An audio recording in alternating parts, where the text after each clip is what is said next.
Hey guys, tonight we're stepping into a haunting yet oddly soothing journey through one of history's darkest chapters. The Black Death in 1347 Europe unfolds before you, where the air carries the scent of wood smoke and the distant lowing of cattle. You blink awake, the crisp morning air brushing your face as you stretch on a straw-filled mattress. Its prickly texture presses against your back, a familiar ache that signals another day in your one-room cottage. The walls, built with wattle and daub, a mix of wooden frames packed with mud, clay, and straw, hold a damp chill that keeps the night's cold at bay. Above, the thatched roof sags slightly, hinting at leaks when the rains grow heavy. You rise slowly, your limbs stiff from sleep, and the earthy scent of the dirt floor rises to meet you. A tangy whiff of unwashed bodies lingers, yours included. Bathing isn't a daily ritual here, and the good news is, no one notices. Since everyone carries the same blend of sweat and survival, your belly grumbles, but a quiet protest for the hard bread from yesterday. Now, likely a rock you'd soften with weak ale. That ale, even for children, is safer than water drawn from a stream that might harbour sickness. So, before you get comfortable, take a moment to like the video and subscribe. But only if you genuinely enjoy what I do here. Let me know in the comments where you're tuning in from and what time it is for you. It's always a delight to see who's joining from around the world. Now, dim the lights. Maybe turn on a fan for that soft background hum. And let's ease into tonight's journey together. You shuffle to your feet, the straw crunching softly beneath you, and peer out the small, unshuttered window. The village stirs to life outside, cattle low in the distance, their voices deep and rhythmic. Chickens cluck with a scolding tone, as if chiding the dawn itself. Neighbors' voices rise, a gentle murmur as they head to the fields, their silhouettes faint against the pale light. Most here are peasants, either free tenants paying rent to the local lord or serfs bound to the land. Their days follow the sun's arc, measured by the church bell's toll that calls you to mass. It's a hard life, no doubt, but it's the only one you've ever known. A rhythm of planting and harvesting steadies your world, as predictable as the turning seasons. You pull on a rough wool tunic, its itch a badge of endurance, and step outside. The cool air brushes your cheeks, a fleeting comfort. The ground beneath your bare feet, toughened from years without shoes, feels damp with night dew. You dodge a puddle left by last week's rain, your steps careful on the uneven path. The village square begins to take shape around you. Smoke curls from chimneys, a thin veil against the morning sky. Mud huts and wooden fences form a patchwork, their outlines softened by the early light. You spot old Marta, her basket brimming with turnips, muttering about the weather in a voice rough with age. Young Tom chases a stray pig, his laughter echoing with more enthusiasm than skill. You grab a wooden bucket, its rough texture biting into your palms, and head toward the well. The rope creaks as you lower it, the sound a familiar companion. A farmer hauls a cart of hay past you, his horse snorting steam into the cool air. You nod in greeting, your breath visible in the chill. The well's water sloshes as you haul it up, the coolness a brief relief against your hands. You pour it into a clay jug, its weight pulling at your arm, and turn back toward the cottage. Inside, your mother stirs, her apron, dusted with flour from yesterday's bread, rustles as she moves. Your younger brother yawns, still tangled in his blanket, his sleepy eyes blinking at the light. The hearth's embers glow faintly, promising warmth later. But for now, you're tasked with feeding the chickens. You step out again, scattering grain across the dirt, their clucks rising in a chorus of gratitude. The distant clang of the church bell marks the hour, a sound that usually comforts but today feels like a quiet warning. Mainstream fact: Europe in 1347 was a patchwork of feudal societies, where most toiled as peasants under lords, their lives shaped by agriculture and the church's influence. You pose, the grain bag light in your hands, and wonder about the day ahead. A quirky tidbit: some villagers swear by rubbing garlic on their feet to ward off colds. A remedy as smelly as it is questionable. You tried it once, and the pigs avoided you for days, their snouts turned up in disgust. Historians still argue whether these rural communities were tightly knit by necessity or strained by constant hardship. For now, you feel the hum of a village, unaware of the shadow creeping closer. You adjust your tunic, its wool scratching your neck, and glance around. The square fills with life. Children dart between hoots, their laughter a sharp contrast to the rooster's crow. A woman balances a basket of onions on her head, her steps steady despite the load. You head back inside, the jug sloshing slightly, and set it by the hearth. Your mother nods, her hands already kneading dough, the faint scent of yeast mixing with the smoke. Your brother sits up, rubbing his eyes, and asks for a sip of ale.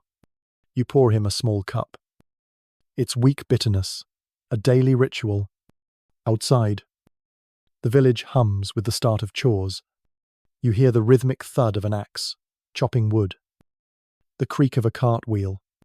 Life feels normal, a steady pulse you've grown used to, but something tugs at you. A fin to knees, you can place. Joke number 1. Your tunic's so scratchy. It's a miracle.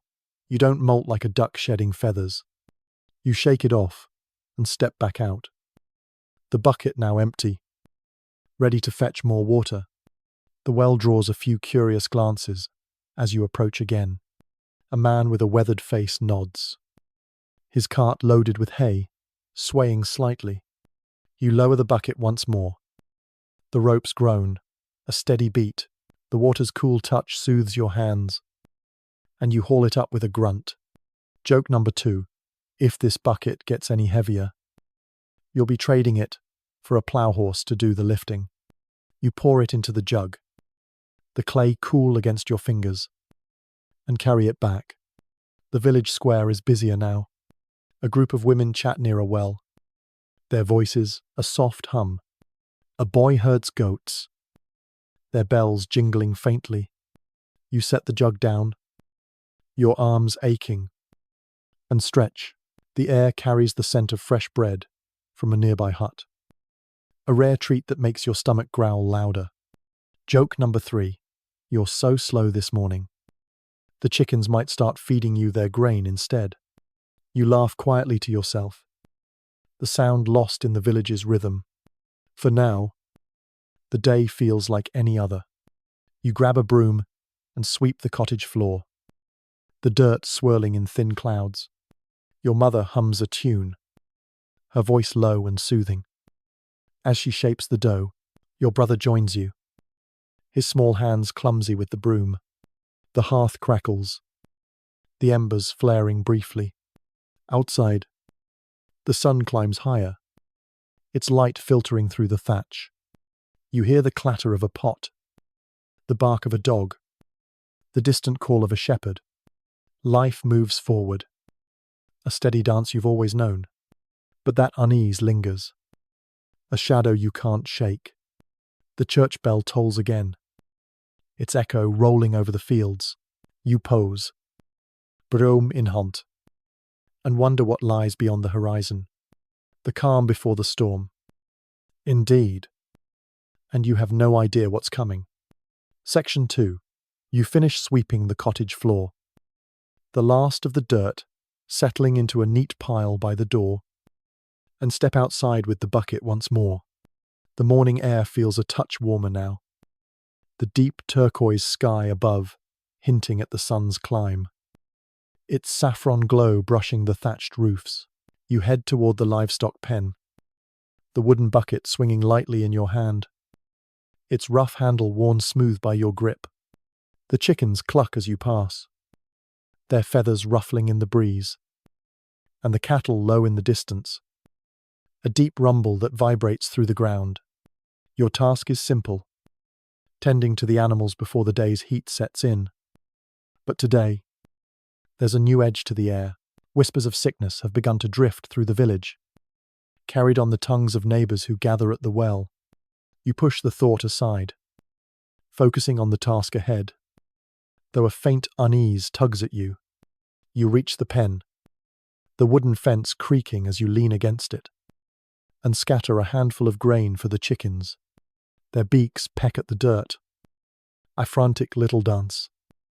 While you check the cow's water trough, the water's low, its surface rippling with a thin layer of dust, and you pour from the bucket.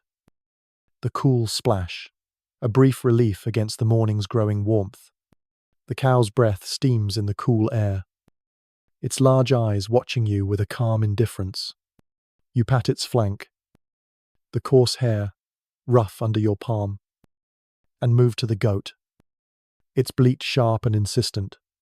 You refill its feed trough, the grain's earthy scent mixing with the straw's dry aroma. Your hands ache from the effort, the bucket's weight pulling at your shoulders. But the rhythm of the chore steadies you. Joke number 1. You're so slow with this bucket. The cow might start milking itself.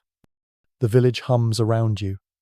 The clang of a blacksmith's hammer rings out, a steady beat against the softer rustle of leaves. Children's laughter drifts from the square, a sound that usually lifts your spirits. But today, it feels distant, overshadowed by the murmurs you overhear. Old Marta, her turnip basket now empty, chats with a farmer near the pen. Her voice carries a worried note as she mentions a traveller passing through last week, coughing into his sleeve. Another neighbour, a wiry man with a patched cloak, nods grimly, saying he heard of a village 2 days' walk away where people fell ill overnight. You pose, the bucket dangling, and listen. The words sickness and death float on the breeze, a shadow creeping into the morning's calm. Mainstream fact, the Black Death, caused by the bacterium Yersinia pestis, began spreading across Europe in 1347, carried by fleas on rats along trade routes. You shake your head, dismissing it as rumour, and return to your chores.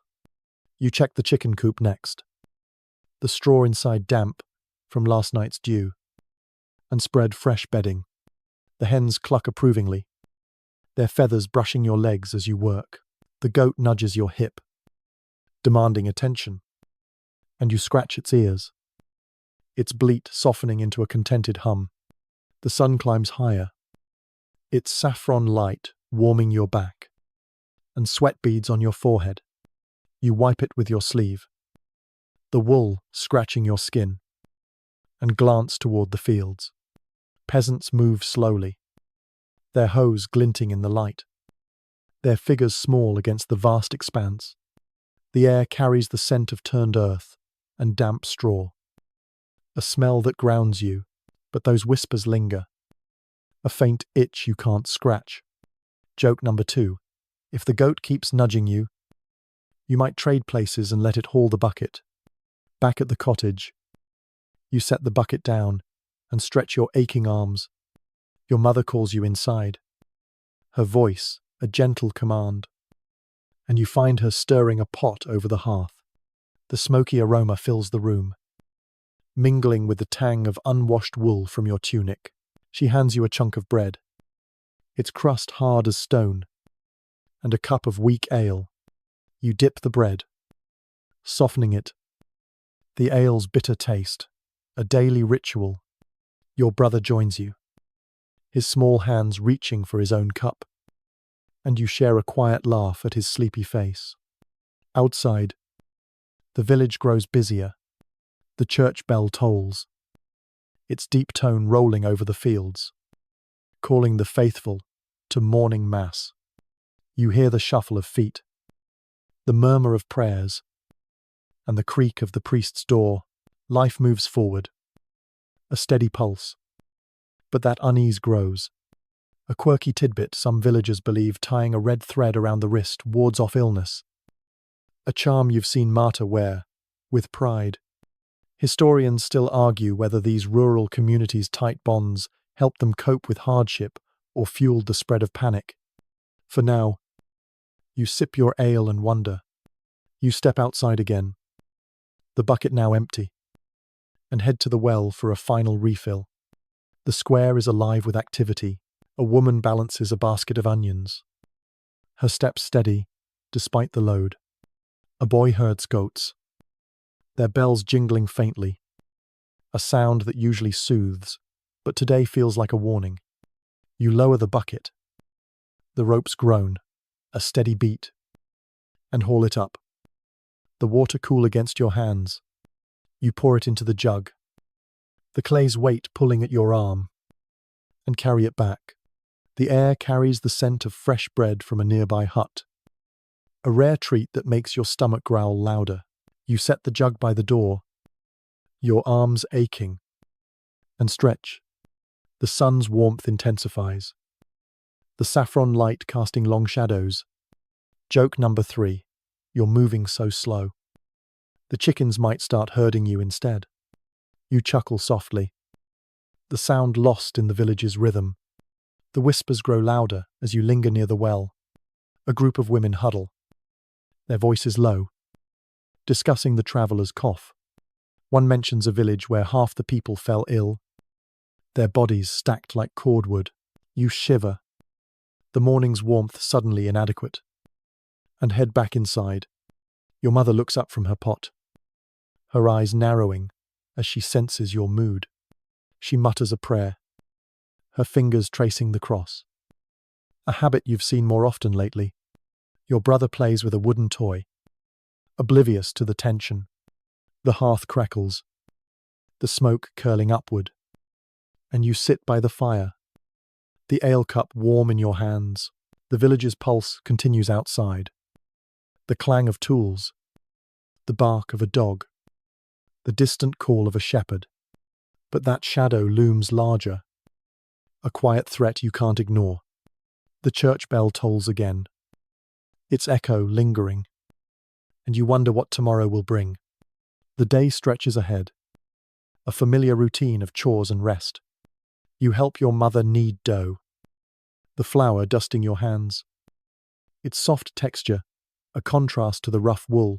Your brother fetches water, his small steps splashing the floor, and you laugh at his clumsy spill. The cottage fills with the scent of baking bread. Arare comfort. Outside, the square buzzes with life. A car rumbles past, its wheels creaking under a load of hay. A man shouts a greeting, his voice carrying over the fields. You step out to watch. The sun now high, its saffron light painting the village gold. The unease persists, a faint hum beneath the day's noise. You adjust your tunic, its itch, a constant companion, and wonder about the traveller's tale. The calm before the storm. Indeed, and you have no idea how close that storm is. The afternoon approaches, the heat building, and you retreat inside. The cottage's dim light soothes your eyes. The hearth's glow, a steady companion. Your mother hums a tune, her voice low and calming. As she shapes the dough, your brother naps, his breathing soft, and you sit by the window, watching the village. The fields stretch out, the peasants' figures small and distant. The church bell tolls again, a reminder of the mass you'll attend later. You sip the last of your ale, its bitterness lingering, and rest your head against the wall. The whispers of sickness grow, a shadow creeping into your world. Joke number 1 returns to mind. That scratchy tunic, a small distraction.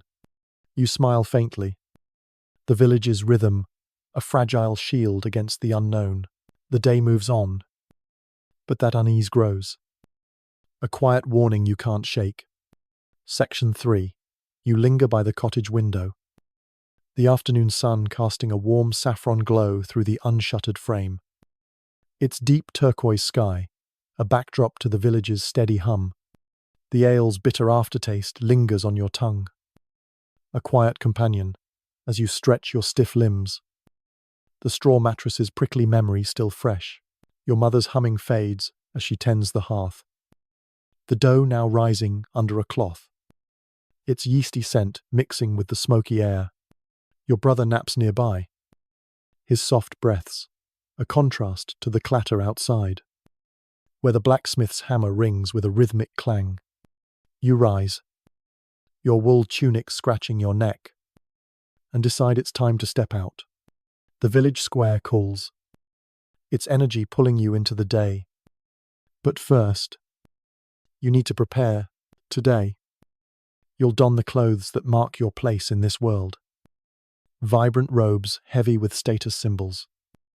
A ritual that turns you from a sleepy villager into someone ready to face the market's gaze. You shuffle to the corner where a woven basket holds your wardrobe. A humble trove of one.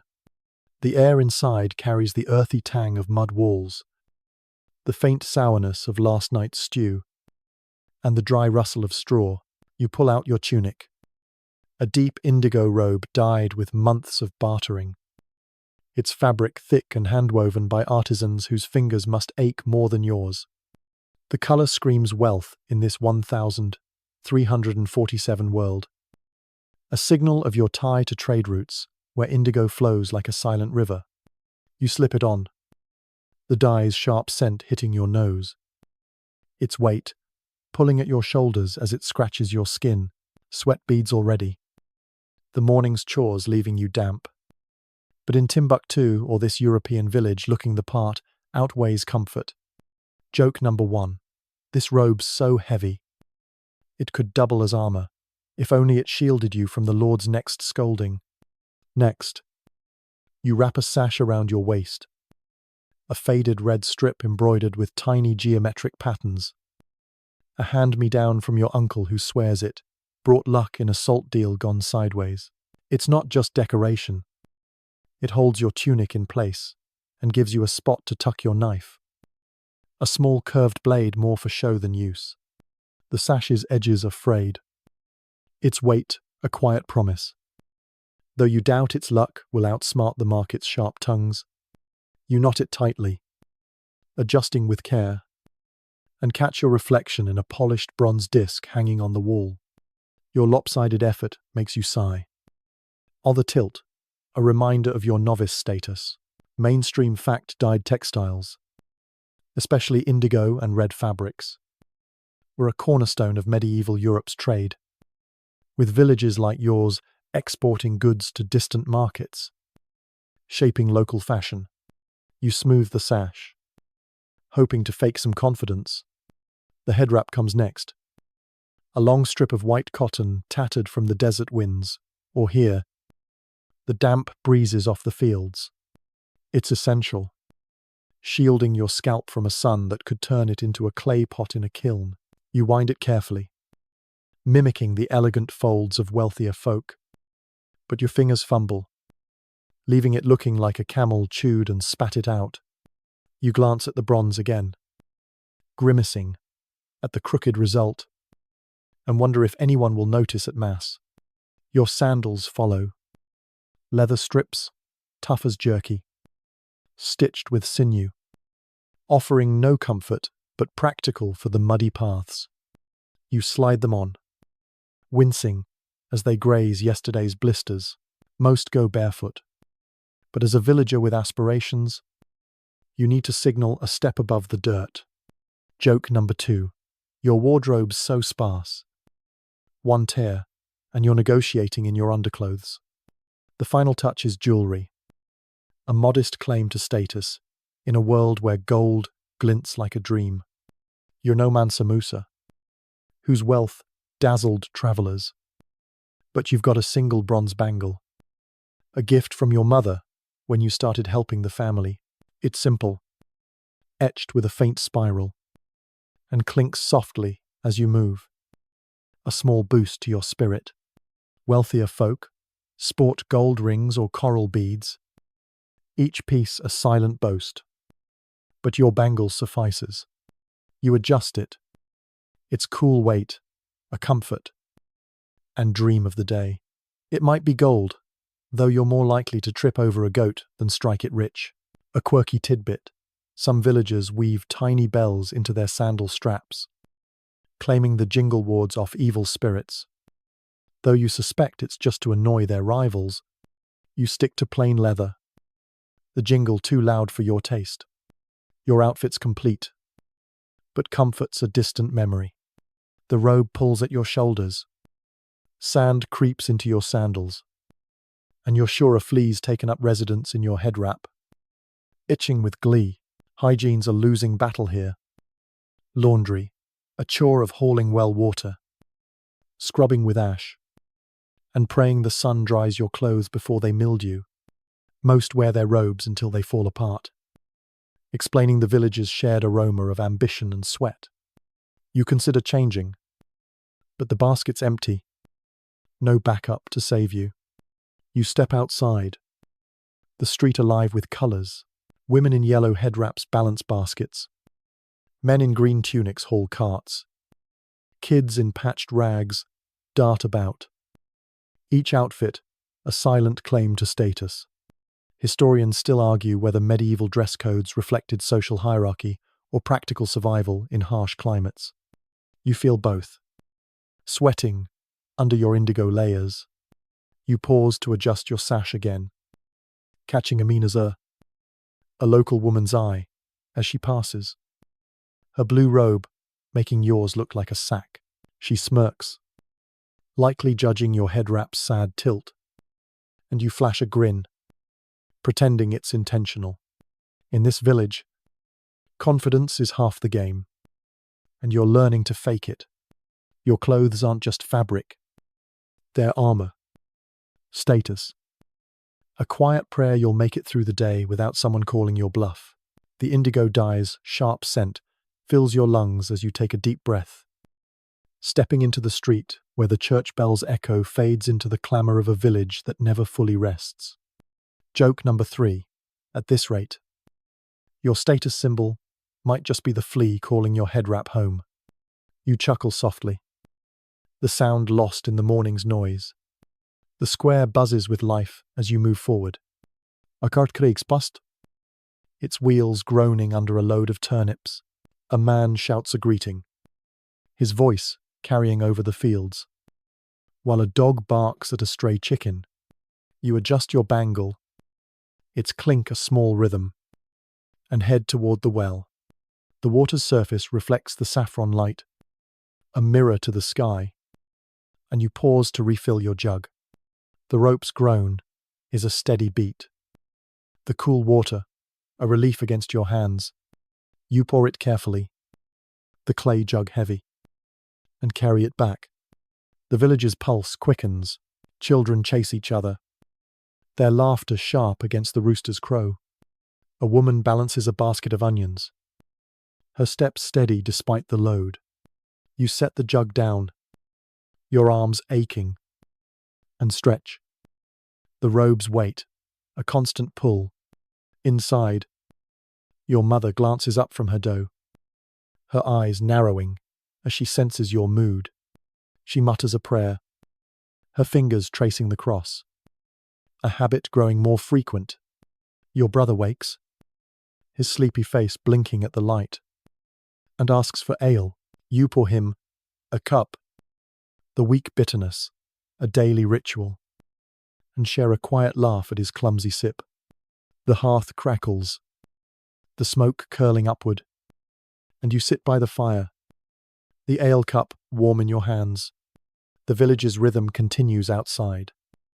The clang of tools, the bark of a dog, the distant call of a shepherd. But that unease grows, a shadow you can't shake. You adjust your head wrap, the cotton ruff against your scalp, and wonder about the day ahead. The clothes weigh on you, a badge of survival in a world teetering on the edge of change. The afternoon approaches, the heat building, and you step out again. The square is busier now, the saffron light painting the mud huts gold. A group of women huddle near the well, their voices low, discussing the traveller's cough. You shiver, the warmth suddenly inadequate, and head back inside. Your mother looks up, her hands pausing over the dough, and mutters another prayer. Your brother plays with his toy, oblivious to the tension. The hearth's glow steadies you. Its crackle, a soft companion. You sip the last of your ale, its bitterness lingering, and rest your head against the wall. The village's pulse continues, a fragile shield against the unknown. The church bell tolls again, its echo rolling over the fields. And you wonder what lies beyond the horizon. The calm before the storm. Indeed. And you have no idea how close that storm is. Section 4. You linger by the hearth, the ale cup empty in your hands, its bitter warmth fading as the afternoon sun filters through the cottage's unshuttered window. The deep turquoise sky outside softens with a saffron hue, casting a gentle glow across the mud walls, where the earthy scent of wattle and daub mixes with the smoky aroma from the fire. Your mother hums a low tune, her hands shaping the risen dough, its yeasty fragrance, a rare comfort in the room. Your brother stirs from his nap, his small frame stretching on the straw mattress. The prickly rustle, a familiar sound. You set the cup aside, your stomach growling with a quiet insistence, and rise to join the family for a simple meal. Today, it's breakfast of millet and ambition, a humble bowl of grains that fuels your dreams of something more, a life beyond the village's muddy paths and the looming shadow of sickness. You move to the wooden table, its surface scarred from years of use, and your mother ladles out a greyish porridge from a clay pot. The millet's earthy taste fills your mouth as you spoon it, its texture lumpy but warm, a stark contrast to the hard bread you softened with ale earlier. She adds a drizzle of weak ale to the bowl, a trick to make it more palatable, its faint bitterness blending with the grain. Your brother digs in, his small hands clumsy with the spoon, and you share a quiet laugh at the smear of porridge on his chin. The hearth crackles softly, its embers glowing red, and the cottage feels almost cozy despite the rough wool of your indigo tunic scratching your skin. You lean back, the wooden chair creaking under you, and let your mind wander. Outside, the village hums with life, the clang of the blacksmith's hammer, a steady beat. But inside, it's just the family and the dream of gold caravans glinting in your thoughts. Joke number 1. This porridge is so lumpy. It could double as a pillow if you nod off. The meal is sparse, a daily reality in 1347 Europe, where food is a hard-won prize. You scoop another spoonful, the grains sticking to your teeth, and recall the traveller's tales from weeks past. His voice low as he spoke of silk routes and spice markets. Your imagination paints caravans laden with gold, their bells jingling through dusty paths, a far cry from this muddy village. The indigo robe you wear, a status symbol from your morning's dressing, feels heavier now. Its dye, a reminder of the trade that might one day lift you from this life. Your mother watches you, her eyes softening, and mutters about keeping dreams close, but feet on the ground. Mainstream fact: the medieval European diet relied heavily on grains like millet and barley, with trade routes beginning to bring exotic goods, though most peasants rarely tasted them. You nod, spooning more porridge, the warmth spreading through you. The cottage door creaks open, letting in a gust of cool air and the scent of turned earth from the fields. Your father enters, his cloak dusted with soil, and sits heavily at the table. He takes his share, the porridge steaming in his bowl, and grunts about the day's work ahead. The village outside grows busier, the church bell tolling for midday mass, its deep tone rolling over the fields. You hear the shuffle of feet, the murmur of prayers, and the creak of carts as peasants head to their tasks. Your brother finishes his bowl, his sleepy eyes blinking, and asks about the gold you mentioned. You smile, spinning a tale of merchants with chests of coins, their robes finer than yours.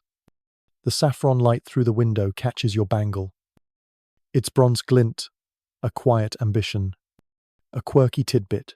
Some villagers chew cola nuts, believing they boost energy for long days, though you've tried one and found it bitter enough to wake a sleeping ox.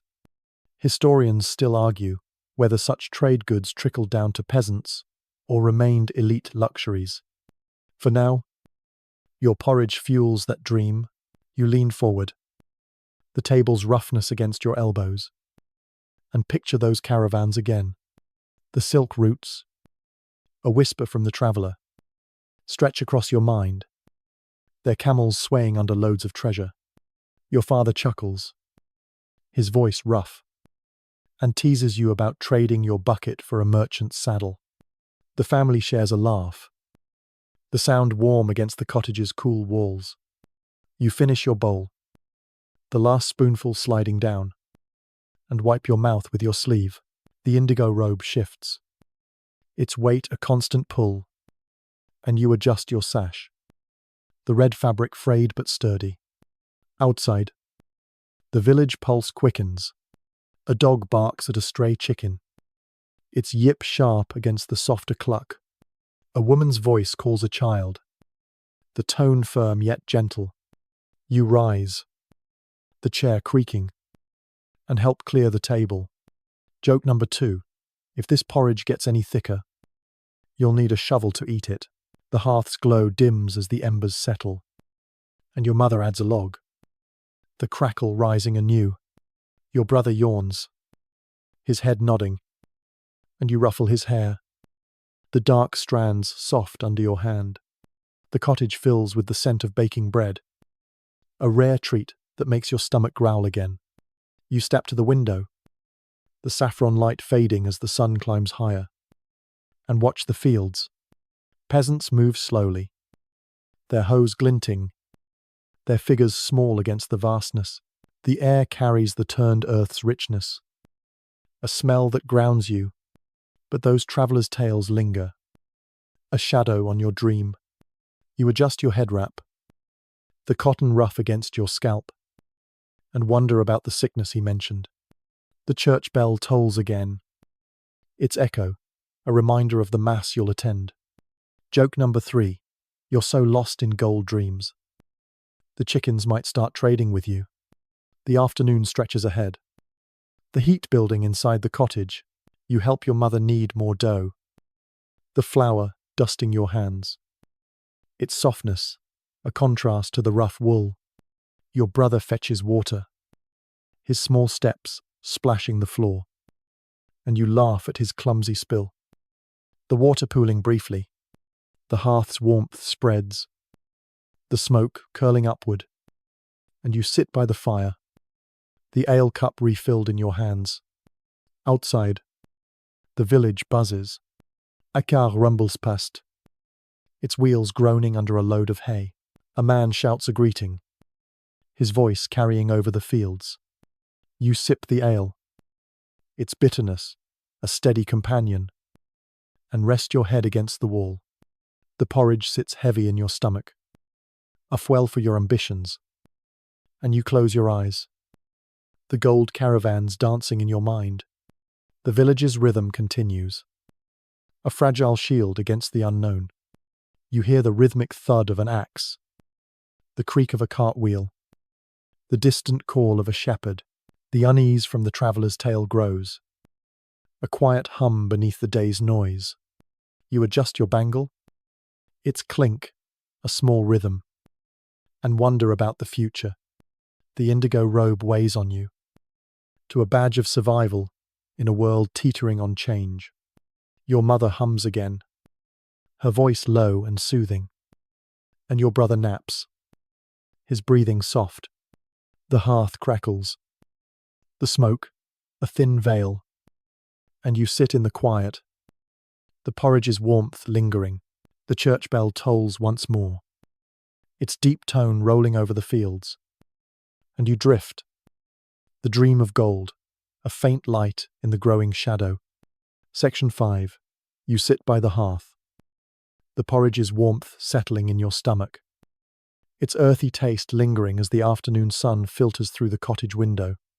The deep turquoise sky outside deepens with a saffron edge, casting a soft glow across the mud walls, where the smoky aroma from the fire blends with the damp scent of wattle and daub. Your brother naps nearby, his soft breaths a gentle rhythm against the crackling embers, while your mother clears the table, her hands dusted with flour. The indigo robe you donned earlier pulls at your shoulders, its weight, a constant reminder of your morning's dressing ritual, and you adjust the red sash, its frayed edges brushing your hip.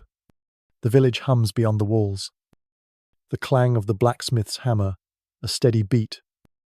But your thoughts turn outward. Today, you'll venture to the market, toiling under the Saharan sun, or here, the European midday heat bartering salt for survival. A task that tests your wits and endurance. You grab a small leather pouch, its rough texture familiar under your fingers, and tuck it under your sash, the bronze bangle clinking softly as you move. Your mother hands you a hunk of bread, its crust hard but edible, and mutters a prayer for your safety, her voice low with concern. You step outside, the cool air giving way to the sun's growing warmth, its saffron light painting the muddy paths gold. The village square buzzes with life. Children chase a stray pig, their laughter sharp against the rooster's crow, while a woman balances a basket of onions, her steps steady despite the load. You head toward the market, the leather sandals creaking with each step, their blisters a quiet protest. The air carries the scent of turned earth and damp straw, a grounding smell. But the heat builds, beads of sweat forming on your brow. The market emerges ahead, a chaotic sprawl of wooden stalls and tattered awnings, where merchants shout in a mix of local dialects and the clink of coins mingles with the bleat of goats. You spot your taskmaster, a gruff man with a patchy beard, overseeing a stall piled with salt slabs, their white surfaces glinting in the sun. He nods curtly, pointing to a sack, and you hoist it onto your shoulder, its weight pulling you down like a stubborn mule.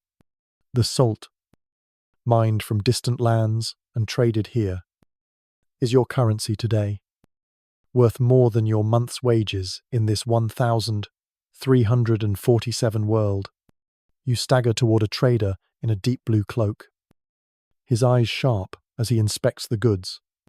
Mainstream fact: the medieval European economy thrived on salt trade, a vital preservative that linked rural villages to broader markets.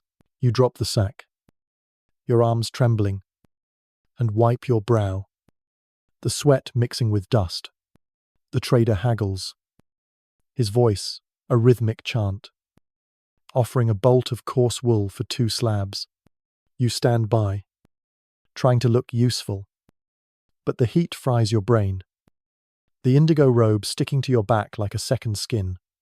He counters with 3 slabs, a smirk tugging at his lips, and you're sent to fetch another sack, your legs protesting with each step. The market's a sensory storm. Merchants shout over the groan of camels, their loads swaying, while the clink of coins changes hands. You spot a stall selling dried fish, its fishy scent sharp in the air, and shudder, a quirky tidbit some traders chew dried locusts for a quick energy boost. Their crunch, a snack you'd rather avoid. You haul the second sack, its weight a burden, and hand it over. The trader nodding as the deal seals, Historians still argue whether these markets were sophisticated economic hubs or chaotic free-for-alls driven by luck. You lean against a post. The awning's shade, a fleeting mercy. You slump against a wool bale, the fabric rough against your cheek, and catch your breath. The sun climbs higher, its saffron light unrelenting, and you wipe your face again, leaving a salty streak. Joke number 1. You're sweating so much. You could bottle it as a new trade? Good. The trader moves on, his blue cloak vanishing into the crowd. And you're tasked with stacking the salt under the stall. Each slab feels heavier than the last, your back creaking like an old door. And you wonder if this is worth the few coins you'll earn. The market pulses around you. A woman in a yellow head wrap barters for millet, her voice sharp, while a boy waves a clay cup of water. Its tart scent, a cruel tease for your parched throat. You adjust your head wrap, the cotton rough, and keep moving, dodging a cart that rumbles past. The heat intensifies, the saffron light casting long shadows across the stalls. You haul another sack, your hands raw from the rough salt, and dream of the gold caravans you pictured over breakfast. They're a far cry from this sweat, salt, and the constant threat of being outsmarted. You spot a familiar face, a girl with a smirk, her green robe outshining yours, and she nods as if she's already won her deals. The market's chaos swirls. A camel groans like it's auditioning for a tragedy, its load shifting, while a man uses a suspiciously light scale to weigh cola nuts, grinning like he's outwitted the sun. Joke number 2. You're hauling so many sacks. You might as well trade places with the camel. You stifle a laugh, the sound lost in the noise, and stack the salt, your arms screaming. You pose, the awning's shade, offering a brief respite, and sip from the clay cup the boy offered. The water cool against your throat. The market's rhythm is relentless, a dance of voices and movement.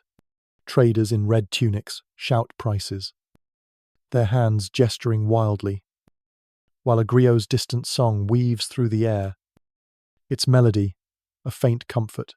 You adjust your sash, the red fabric slipping, and wonder how long you can keep this up. The sun beats down, to the saffron light, a constant glare, and you wipe your brow again. The gold dream fades, replaced by the reality of salt and sweat. Joke number 3. At this rate, you'll be rich when the Lord's grandkids rule, or maybe you'll just own a grumpy goat. You chuckle softly, the sound drowned by a merchant's bark. The afternoon stretches on. The heat, a heavy blanket. You move to another stall, the salt sacks piling up, and barter with a woman in a brown cloak. She offers a small pouch of spices for 2 slabs, her eyes narrowing as she inspects them. You nod, the deal struck, and add the pouch to your leather satchel. The market's energy surges. A child darts past, nearly knocking over a basket, while a man haggles over a bolt of cloth, his voice rising. You lean against the stall, the wool bale a rough support, and catch your breath. The air carries the scent of spices, araretrit, and you inhale deeply. The aroma a brief escape. The sun's glare softens as clouds drift in, the deep turquoise sky offering a hint of relief. You stack the last slab, your hands trembling, and step back. The market's pulse, a constant companion. The woman with the smirk passes again, her green robe a flash of color, and you nod, your confidence growing. The salt trade continues, a lifeline in this 1,347 world, and you feel a flicker of pride. The heat lingers, the saffron light fading, and you wipe your face, the salty streak a badge of effort. The church bell tolls in the distance, its echo a reminder of the mass you'll miss. The village's rhythm flows around you. The clang of tools, the bark of a dog, the distant call of a shepherd. But that unease from the traveller's tale grows. A shadow creeping closer. You adjust your bangle. Its clink, a small comfort. And wonder what tomorrow holds. Section 6, U Street, and under the market's tattered awning. The last salt slabs stacked, and your arms aching from the morning's toil. The leather pouch at your waist, heavier, with a few earned coins. The deep turquoise sky above softens with the afternoon's saffron glow, casting long shadows across the muddy paths where merchants pack their stalls. The air carries the lingering scent of spices and turned earth, a mix that clings to your indigo robe, its weight pulling at your shoulders as the heat begins to ebb. Your brother's nap lingers in your mind, his soft breaths, a contrast to the market's fading clamour. And you adjust your red sash, its frayed edges brushing your hip. The village hums beyond the square. The church bell's distant toll, a gentle reminder. But your taskmaster points you toward a new duty. Today, you'll visit the local madrasa, or here, the village's small church with its attached scriptorium, where manuscripts and knowledge shape minds. A rare escape from the salt and sweat. You leave the market, the leather sandals creaking with each step. Their blisters, a quiet complaint against the uneven ground. The path winds toward the stone church, its walls weathered but sturdy. A stark contrast to the mud huts around it. The air grows cooler as you approach, the scent of damp stone and old parchment replacing the market's chaos. You push open the heavy wooden door, its groan echoing in the quiet space, and step inside. The interior is dim, lit by narrow windows where saffron light filters through, casting a warm glow on the wooden benches. A priest, his robe, a faded grey, nods from a corner where he bends over a parchment, his quill scratching a steady rhythm. You clutch the leather pouch, its contents, a small offering of salt trade earnings, and move forward, your footsteps soft on the stone floor. The scriptorium adjoins the church, a cramped room filled with the scent of ink and aged leather. You see a young scribe, his hands stained with black, copying a text onto a fresh sheet, the parchment's surface rough under his careful strokes. He glances up, his eyes tired but curious, and gestures for you to approach. You hand over the pouch, its weight shifting as he takes it, and explain it's a contribution for the church's records. The priest joins, his voice low as he thanks you, and points to a stack of manuscripts, their edges curling with age. Mainstream fact medieval churches and scriptoriums preserved knowledge, copying texts that linked villages to the broader Christian world. A vital role in 1347 Europe. You nod. The room's quiet, a balm after the market's noise, and sit on a bench. The wood, creaking under you. The manuscripts intrigue you. One lies open. Its Latin script, a mystery. The ink faded, but the gold leaf accents gleaming faintly. The scribe explains it's a record of births and deaths, a ledger growing longer with each passing week. You lean closer, the parchment's texture rough against your fingers, and notice a list of names, some crossed out, a silent testament to the village's losses.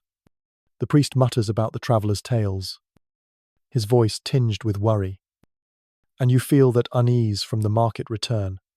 A quirky tidbit some scribes believed adding a drop of honey to ink improved their focus.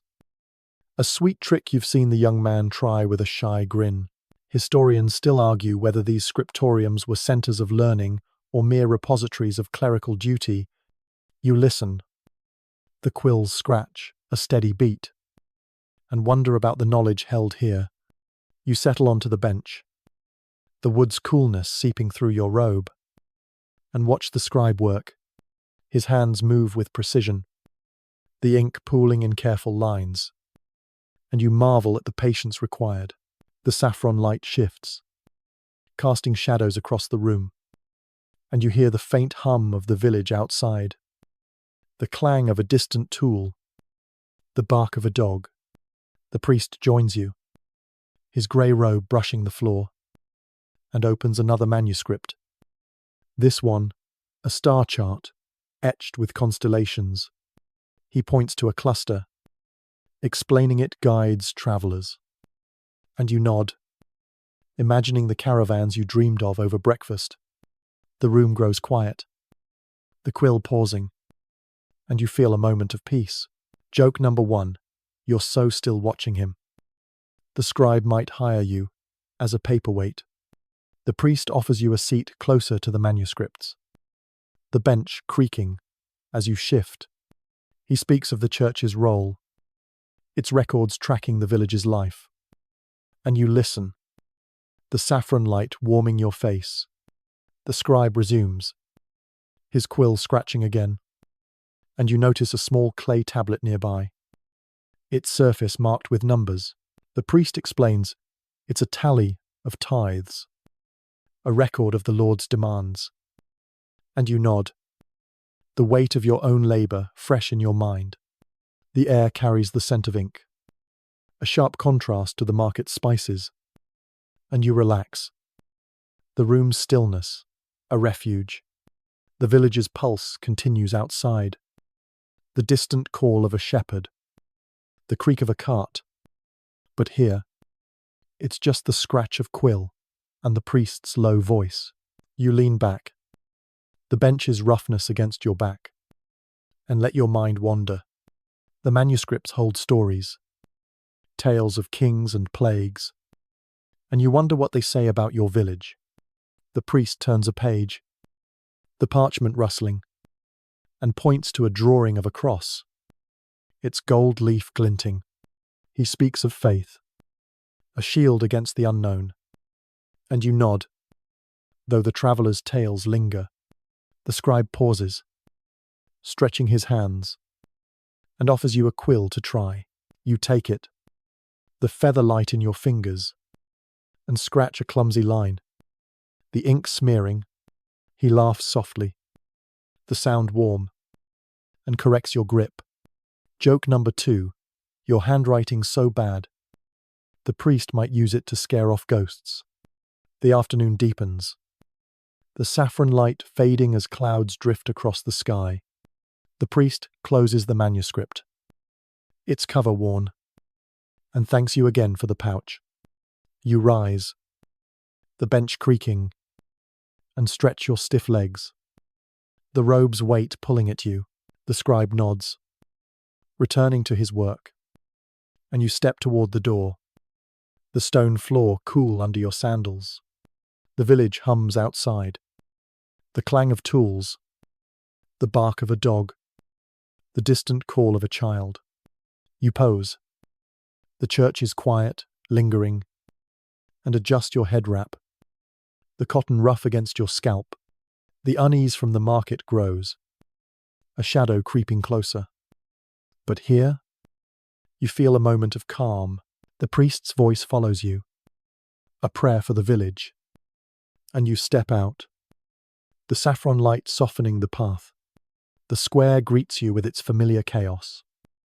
A cow rumbles past, its wheels groaning under a load of hay, while a woman balances a basket, her steps steady.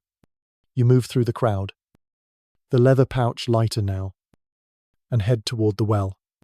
The water's surface reflects the fading light, a mirror to the sky, and you pause to refill your jug. The rope's groan is a steady beat, the cool water, a relief, and you pour it carefully, the clay jug heavy.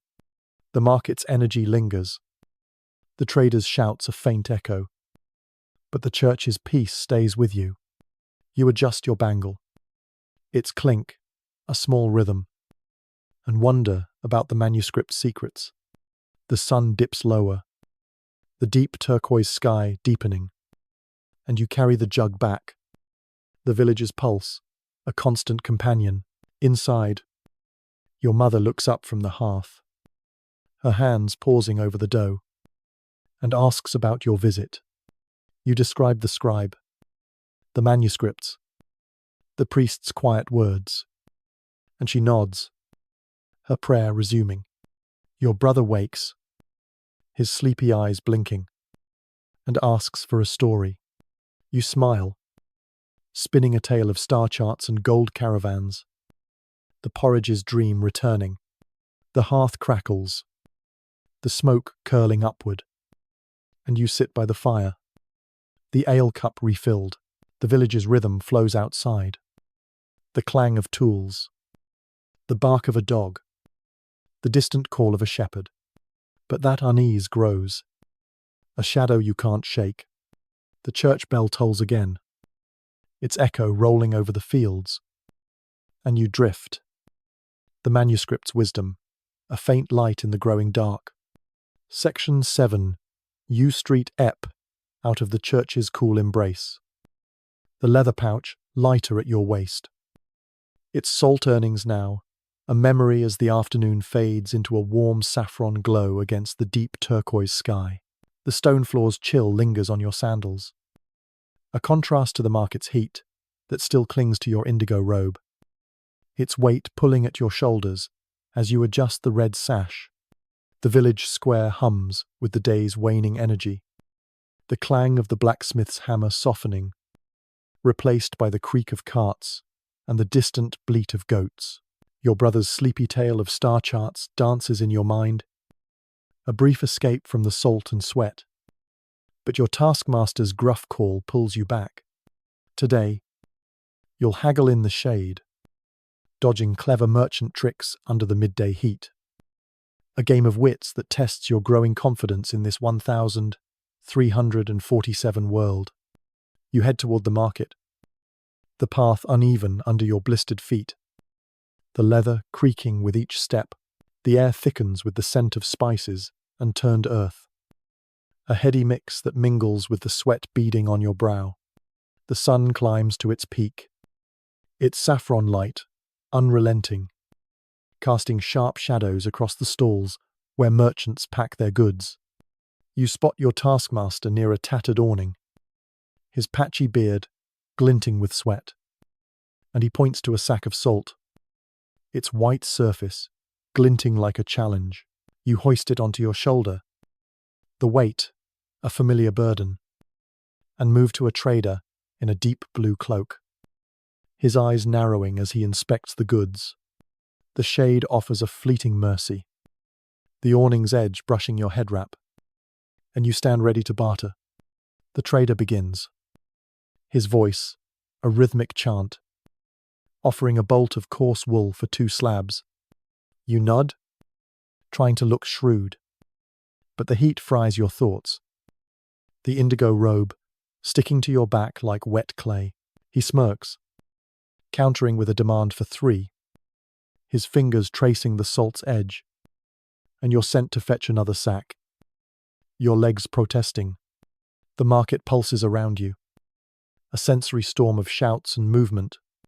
Merchants in red tunics gesture wildly, their voices rising over the groan of camels, while the clink of coins changes hands like a quiet song. Mainstream fact medieval markets were economic hubs where bartering shaped local wealth, connecting villages to trade routes across Europe. You haul the second sack, its roughness chafing your hands, and return, the trader's grin widening. He weighs the salt on a scale, its balance tilting suspiciously, and you catch the trick, a lighter weight to short you. You point it out, your voice steadier than you feel, and he laughs, adjusting with a shrug. The deal settles at 2 slabs and a small pouch of spices. A victory you savor as you tuck it into your satchel. The shade shifts, the awning flapping in a breeze, and you wipe your brow, the sweat leaving a salty streak. A quirky tidbit: some traders hide pebbles in grain sacks to boost weight. A cheat you've seen the blue-cloaked man try before, Historians still argue whether these market tricks were clever survival tactics or signs of a chaotic economy. You lean against a post, the wool bale rough against your cheek, and catch your breath. Joke number 1, you're haggling so hard. You might trade your sandals for a nap. The market's rhythm surges. A woman in a yellow head wrap barters for millet, her voice sharp, while a boy waves a clay cup of water. Its tart scent, a cruel tease. You sip from it. The coolness, a relief, and watch a man in a green tunic offer a dubious amulet. His smile too wide. You shake your head, stepping back. The shade, a fragile shield, against his pitch. The sun beats down. The saffron light, a constant glare. And you adjust your head wrap, the cotton ruff against your scalp. Another trader approaches, his brown cloak dusty, offering a bolt of cloth for 3 slabs. You counter with 2, your confidence growing, and he relents. The deal struck with a nod. The market's chaos swirls, a child darting past nearly toppling a basket, while a camel groans like it's complaining about the heat. You move to another stall, the salt sacks piling up, and barter with a woman in a faded robe. She offers a pouch of dried herbs for 1 slab, her eyes narrowing as she inspects it.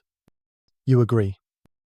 The trade quick, and add the pouch to your satchel, the scent of thyme rising faintly. The heat lingers, the saffron light casting long shadows, and you wipe your face again, the effort etched in every move. The market's energy flows, traders shouting prices, their hands gesturing, while a griot's distant song weaves through, its melody a faint comfort. Joke number 2, you're dodging tricks so much. You might start a school for merchant cheats. You chuckle softly, the sound lost in the noise, and stack the salt, your arms trembling. The afternoon deepens, the sun's glare softening as clouds drift in, the deep turquoise sky offering a hint of relief. You pause under the awning, the shade, a welcome respite, and sip from the clay cup again, the water cool against your throat. The market's pulse continues, a dance of voices and movement, and you watch a girl in a green robe pass. Her smirk, a familiar taunt. You nod, your confidence holding, and move to the next stall. A man in a red tunic offers a clay jug for 2 slabs. His scale balanced this time, and you strike the deal. The jug's weight, a new burden. The air carries the scent of spices. Araretrit, and you inhale deeply. The aroma, a brief escape. Joke number 3, at this rate, you'll be rich in jugs, but poor in patience. You stack the last slab, your hands raw, and step back. The market's rhythm, a constant companion. The woman with the smirk returns, her green robe, a flash of colour, and you exchange a nod. Your day's work a quiet pride. The salt trade flows, a lifeline in this village, and you feel a flicker of success. The heat eases, the saffron light fading, and you wipe your brow, the salty streak a badge of effort. The church bell tolls in the distance, its echo a reminder of the mass you'll miss, and you adjust your bangle, its clink a small rhythm. The village's pulse surrounds you, the clang of tools, the bark of a dog, the distant call of a shepherd. But that unease from the traveller's tale grows, a shadow creeping closer, and you wonder what the next market day will bring. The square thins as traders pack up, the saffron light giving way to the deepening turquoise. A car rumbles past, its wheels groaning under a load of hay, while a man shouts a farewell, his voice fading. You move through the crowd, the leather pouch heavier with goods, and head toward the well. The water's surface reflects the fading light, a mirror to the sky, and you pause to refill your jug. The rope's groan is a steady beat. The cool water, a relief. And you pour it carefully. The clay jug steady in your hands. The market's energy lingers. The trader's shouts a faint echo. But the day's work stays with you. You adjust your head wrap, the cotton ruff, and carry the jug back. The village's rhythm, a fragile shield. Inside, your mother looks up from the hearth, her hands pausing over the dough, and asks about your day. You describe the haggling, the tricks, the small victories, and she nods, her prayer, resuming. Your brother wakes, his sleepy eyes blinking, and asks for a tale. You smile, spinning a story of market wiles and gold dreams. The porridge's ambition returning. The hearth crackles, the smoke curling upward, and you sit by the fire, the ale cup refilled. The village's flow continues outside. The clang of tools, the bark of a dog, the distant call of a shepherd, but that unease grows. A shadow you can't shake. The church bell tolls again, its echo rolling over the fields. And you drift. The market's lessons, a faint light in the growing dark. Section 8. You sit by the hearth. The ale cup warm in your hands. Its bitter taste lingering as the evening sun dips below the horizon, painting the deep turquoise sky with a fading saffron glow. The market's clamour still echoes in your mind. The weight of the salt sacks and the trader's smirks a memory etched into your aching arms. Your indigo robe, damp with sweat, clings to your back, the red sash slipping slightly as you adjust it, while the bronze bangle clinks softly with each move.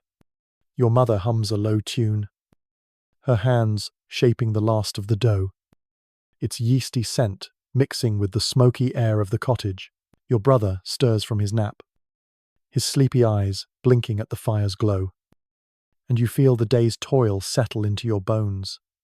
Tonight, you'll face the food risks of the Sahel, or here, the village's sparse larder confronting spoiled yams and dubious meat stews, a challenge that tests your stomach and survival in this 1,347 world. You rise, the wooden chair creaking under you, and move to the table where your mother sets out the evening meal. A clay bowl holds a stew, its surface murky with a greenish tinge, the scent a mix of boiled roots and something faintly off. She spoons it out, her hands steady, despite the worry in her eyes, and adds a chunk of yam, its skin wrinkled and soft.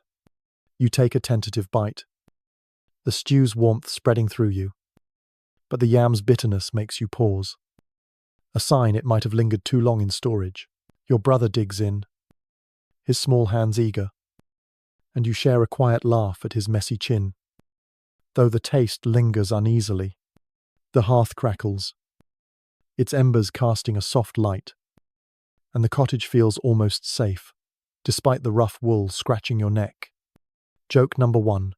This stew's so dubious. It might negotiate with you for a better flavour. The meal is a daily gamble in this village, where food preservation is a fragile art. You scoop another spoonful. The stew's warmth a comfort, but the yam's texture raises doubts. Its softness, a hint of rot. Your father enters, his cloak dusted with soil, and sits heavily, taking his share with a grunt. He mutters about the harvest's struggles, the fields yielding less as hands grow fewer, and dips his bread into the stew, softening its crust. The air carries the scent of damp earth and wood smoke, a grounding mix. But the stew's odd flavour lingers. Mainstream fact medieval European diets often relied on root vegetables like yams and turnips, stored through winter, though spoilage was a constant threat in damp conditions. You nod, chewing carefully, and wonder how long this batch has sat. The cottage door creaks open, letting in a cool breeze and the faint bleat of goats from the pen. Your mother adds a piece of dried meat to the stew. Source unclear, the texture tough, and the taste gamey. You take a small bite, the meat's warmth mixing with the yam's bitterness, and swallow hard, hoping it's safe. Your brother asks for more. Then his innocence, a contrast to your caution, and you pass him a piece. Watching his grin, the hearth's glow steadies the room. Its crackle a soft companion, and you lean back, the chair creaking. A quirky tidbit, some villagers swear by soaking spoiled yams in ale to mask the taste. A trick you've seen your father try with a wink. Historians still argue whether such food risks strengthened rural resilience or hastened illness. You sip water from the clay jug, its coolness, a relief, and ponder the meal's safety. You adjust your head wrap, the cotton ruff against your scalp, and glance at the stew pot, its contents dwindling. The meat's origin remains a mystery, possibly a rabbit or a stray goat. Its preparation hasty in the day's rush. You take another bite, the flavor growing stranger, and push the bowl aside, opting for the bread instead. Your father chuckles, his voice rough, and teases you about city folk who'd faint at this fare. The family shares a laugh, the sound warm against the cottage's cool walls. Outside, the village quiets, the church bells toll fading into the evening, its echo rolling over the fields. You hear the shuffle of feet, the murmur of prayers, and the creak of a cart as peasants return home. Joke number 2. This meat's so tough, you could use it to patch the roof. The hearth's embers glow red, and your mother adds a log, the crackle rising anew. Your brother yawns, his head nodding, and you ruffle his hair, the dark strands soft under your hand. The cottage fills with the scent of baking bread, a rare treat that makes your stomach growl, despite the stew. You step to the window, the saffron light nearly gone, and watch the fields darken. Peasants' figures vanish, their hoes left in the soil, and the air carries the turned earth's richness. But the unease from the market's whispers grows, a shadow on your meal. You adjust your bangle, its clink, a small rhythm, and wonder about the sickness. The church bell tolls again, its deep tone a quiet warning, and you sit back, the stew's taste, a lingering doubt. The evening stretches on, the heat easing inside the cottage. You help your mother clear the table, the clay bowl's residue, a faint smear, and wash your hands in the jug's water, its coolness soothing. Your brother fetches more wood, his small steps splashing the floor, and you laugh at his clumsy stack. The logs tumbling, the hearth's warmth spreads, the smoke curling upward, and you sit by the fire, the ale cup refilled. Outside, the village settles, the clang of tools fading, the bark of a dog softening. You sip the ale, its bitterness a steady companion, and rest your head against the wall. The stew sits heavy, a risk you've taken, and you close your eyes. The day's labor, a weight on your lids. Joke number 3. You're so wary of this food, you might start growing your own stew. The cottage quiet deepens, the hearth's glow a steady light. Your mother hums again, her voice low and calming, and your brother naps, his breathing soft. The air carries the bread's scent, a promise for tomorrow, and you relax. The unease a faint hum. You adjust your robe, the wool ruff, and recall the traveller's tale, its shadow growing. The village's pulse continues outside, the distant call of a shepherd, the creak of a cart.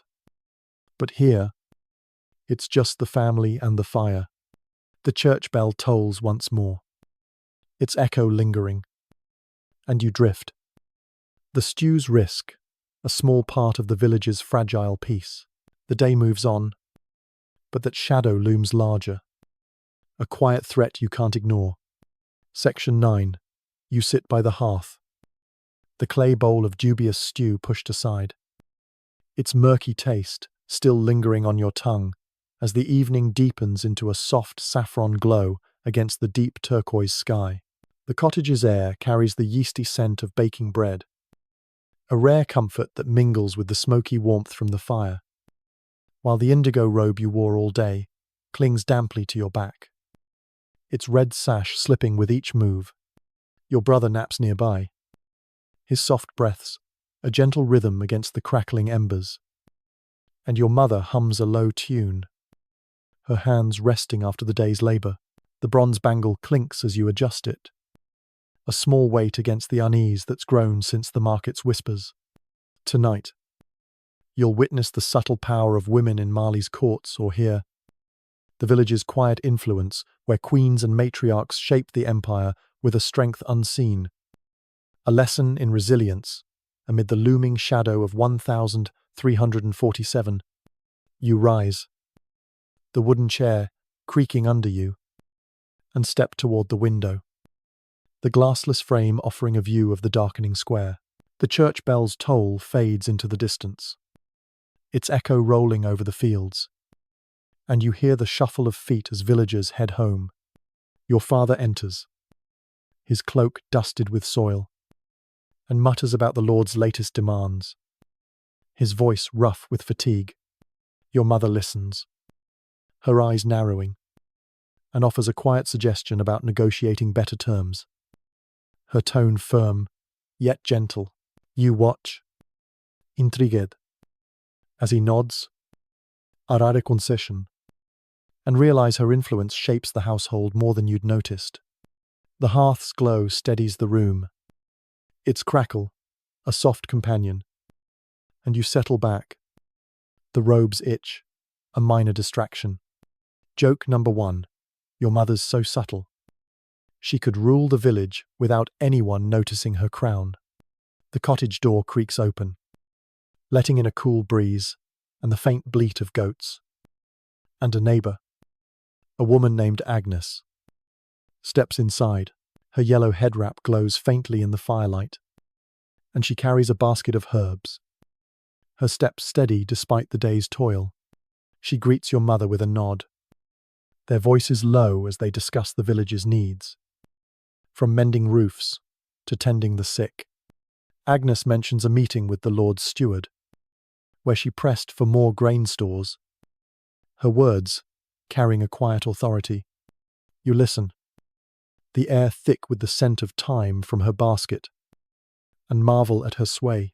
Mainstream fact: medieval European women, especially in rural settings, often held informal power, managing households and influencing local decisions despite legal constraints.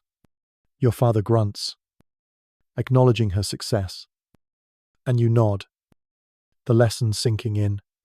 Agnes sits, the bench creaking, and unloads her herbs, their green leaves a vivid contrast to the mud walls. Your mother fetches a clay cup, pouring weak ale, and they share a laugh about the steward's flustered response. You join them, the ale's bitterness, a familiar taste, and ask about the meeting. Agnes explains how she rallied other women, their voices a chorus that swayed the steward, securing extra rations for the winter. The hearth's warmth spreads, the smoke curling upward, and you feel the room's quiet strength. A quirky tidbit: some villagers believe women who gather herbs at midnight gain wisdom from the moon. A tale Agnes chuckles at, but doesn't deny. Historians still argue whether this influence was a survival strategy or a cultural norm overlooked by male records. You sip your ale, the bronze bangle clinking, and wonder at their power. You lean forward, the table's roughness against your elbows, and listen as Agnes recounts a tale of a widow who took over her husband's forge after his death. Her hammer strikes, now echoing in the village, Your mother nods, adding how she once bartered with the Lord's men for better seed. Her quiet persistence, winning the day. The air carries the herb's scent, a grounding mix, and you picture these women as unseen rulers, their influence weaving through the community. The church bell tolls again, its deep tone, a reminder of the mass you missed, and you hear the murmur of prayers outside. Your brother wakes, his sleepy eyes blinking, and asks about the herbs. His curiosity, a bright spot. Joke number 2. Agnes's influence is so strong, she might trade those herbs for the Lord's title. The evening deepens, the saffron light fading, and the cottage grows cozy with the bread's scent. Agnerise, her head wrap brushing the low ceiling, and thanks your mother. Her basket lighter now. Your father returns to his chair, his grumble softer, and you sense the shift her visit brought. The hearth's glow steadies you, its crackle a soft rhythm, and you adjust your robe, the wool rough against your skin. The village quiets outside, the clang of tools fading, the bark of a dog softening, and you hear the creak of a cart in the distance. Your mother hums again, her voice low and calming, and you sit by the fire, the ale cup warm. The women's power lingers, a quiet force, and you marvel at its reach. You step to the window, the deep turquoise sky darkening, and watch the square empty. A woman balances a basket, her steps steady, while a child's laughter fades. You adjust your head wrap, the cotton ruff, and recall Agnes's tale, her voice a steady guide. The cottage's pulse continues, the hearth's warmth a shield, and you feel the day's lessons settle. Your brother plays with a wooden toy, his small hands clumsy, and you laugh at his spill. The sound warm, the air carries the bread's promise, a treat for tomorrow, and you relax. The unease from the market, a faint hum. Joke number 3. Your mother's so clever, she could haggle with the saints for better weather. The night approaches, the heat easing, and you help your mother clear the table. The clay cup's residue, a faint smear. Your brother fetches water, his small steps splashing, and you smile at his effort. The jug steady in his hands, the hearth's glow deepens, the smoke, a thin veil, and you sit by the fire, the ale cup refilled. Outside, the village settles, the distant call of a shepherd, the creak of a cart, a fragile peace. Your father mutters about the Lord, his tone lighter, and you sense Agnes's influence at work. The bronze bangle clinks, a small rhythm, and you drift. The women's power a quiet light. The church bell tolls once more, its echo lingering, and you wonder what tomorrow holds. The shadow growing closer. Section 10. You sit by the hearth, the clay cup warm in your hands, its ale bitterness fading as the night deepens into a rich, deep turquoise sky. The last saffron glow vanishing beyond the village's muddy horizon. The cottage hums with the soft crackle of embers, the yeasty scent of bread mingling with the smoky air, while your indigo robe, damp from the day's toil, brushes against the rough wool of the chair. Your brother naps nearby, his gentle breaths a contrast to the fading clang of tools outside, and your mother's low hum lingers as she tends the fire. The bronze bangle clinks softly as you adjust it, a quiet reminder of the women's influence you witnessed, their power, a subtle thread in the village's fabric. Tonight, you'll join a spiritual ritual by the river or here, a quiet ceremony by the stream, seeking solace amid the growing shadow of 1347's unrest. You rise, the chair creaking under you, and step toward the door. the leather sandals cool against the stone floor. Your father nods, his cloak dusted with soil, and mutters about joining the gathering, his voice rough but steady. You grab a woolen cloak, its weight, a comfort against the evening chill, and follow him outside. The village square is quiet, the day's bustle replaced by the soft shuffle of feet and the murmur of voices. The air carries the scent of damp earth and wood smoke, a grounding mix as you move toward the stream that winds beyond the fields. The path is uneven, your blisters aching, but the cool breeze soothes your brow. The deep turquoise sky dotted with emerging stars. The stream glimmers ahead, its surface reflecting the faint starlight, a silver thread cutting through the darkness. Villagers gather along its banks, their figures outlined by the glow of a small fire. Its crackle, a gentle rhythm. A priest stands near the water, his grey robe fluttering, and begins a prayer, his voice low and resonant. You join the circle, the cloak's warmth enveloping you, and feel the community's presence, a quiet strength amid the unease. Hands clasp in prayer, the murmur rising, and you notice Agnes among them, her yellow head wrap a beacon as she leads a chant. Mainstream fact: medieval European villages often held riverside prayers during times of crisis, seeking divine protection from plagues and famines. You bow your head, the water's soft ripple, a steady beat, and let the ritual wash over you.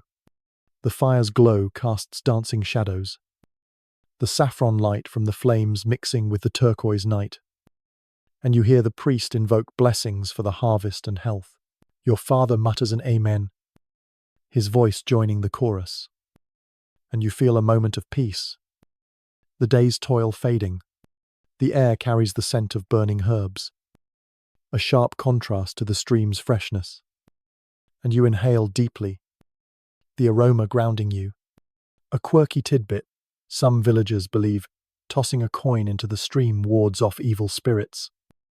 A custom you've seen a child try with a giggle. Historians still argue whether these rituals strengthened community bonds or were desperate acts against superstition. You smile faintly. The coins splash, a small hope, and adjust your cloak. You stand by the water, the coolness rising from its surface, and watch the priest dip his fingers, sprinkling droplets over the gathered. The chant grows, a rhythmic hum, and you join, your voice soft but steady. Agnes moves closer, her herbs held high, and murmurs a blessing. Her presence a quiet power.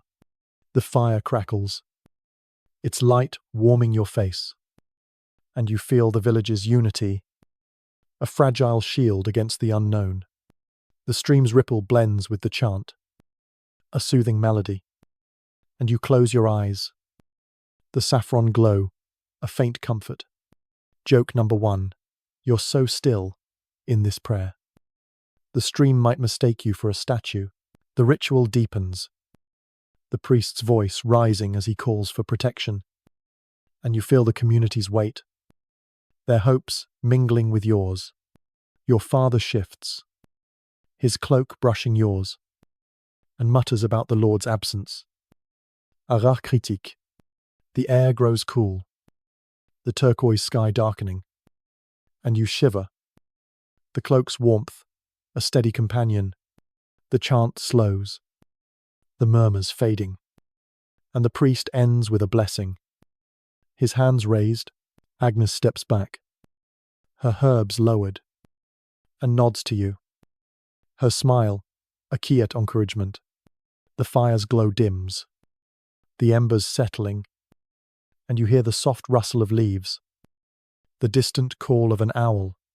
Joke number 2: your prayers so earnest, the stars might grant you a nap instead. You linger by the stream, the waters ripple, a constant rhythm, and watch the villagers disperse, their figures fading into the night. The priest gathers his robes, the grey fabric brushing the grass, and thanks the group.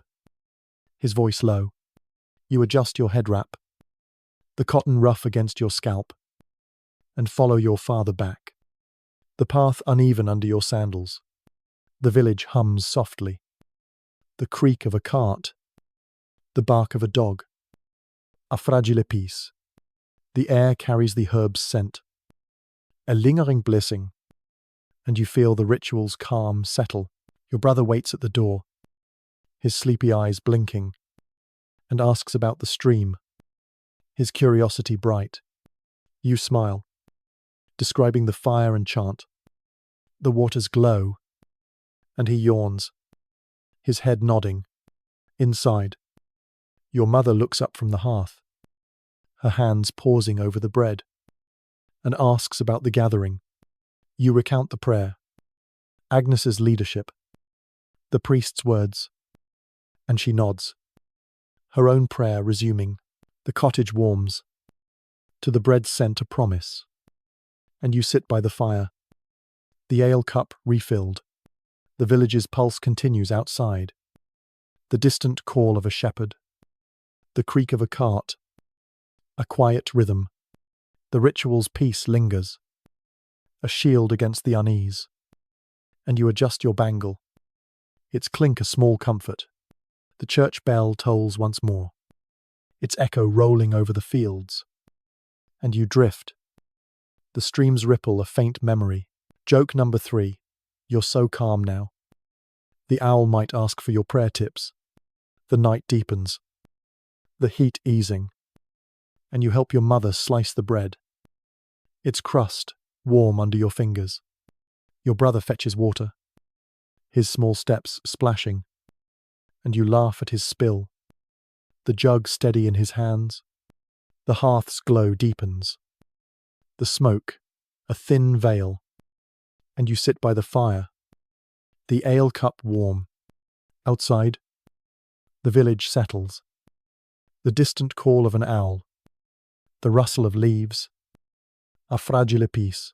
Your father mutters about the Lord, his tone lighter, and you sense the ritual's influence. The bronze bangle clinks, a small rhythm, and you drift. The women's power and the stream's calm, a quiet light. The church bell tolls again, its echo lingering, and you wonder what tomorrow holds. The shadow growing closer. Section 11.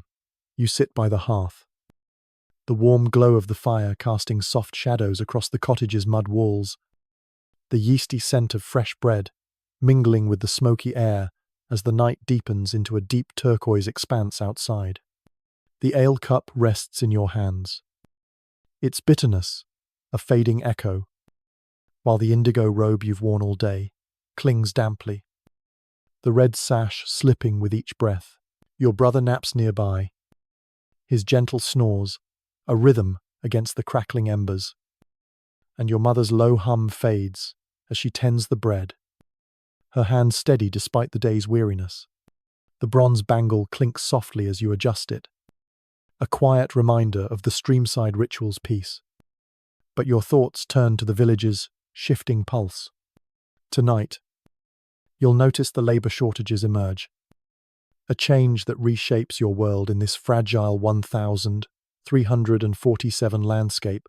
You rise, the wooden chair creaking under you, and step toward the window, the glassless frame revealing a quiet square where the last villagers drift home.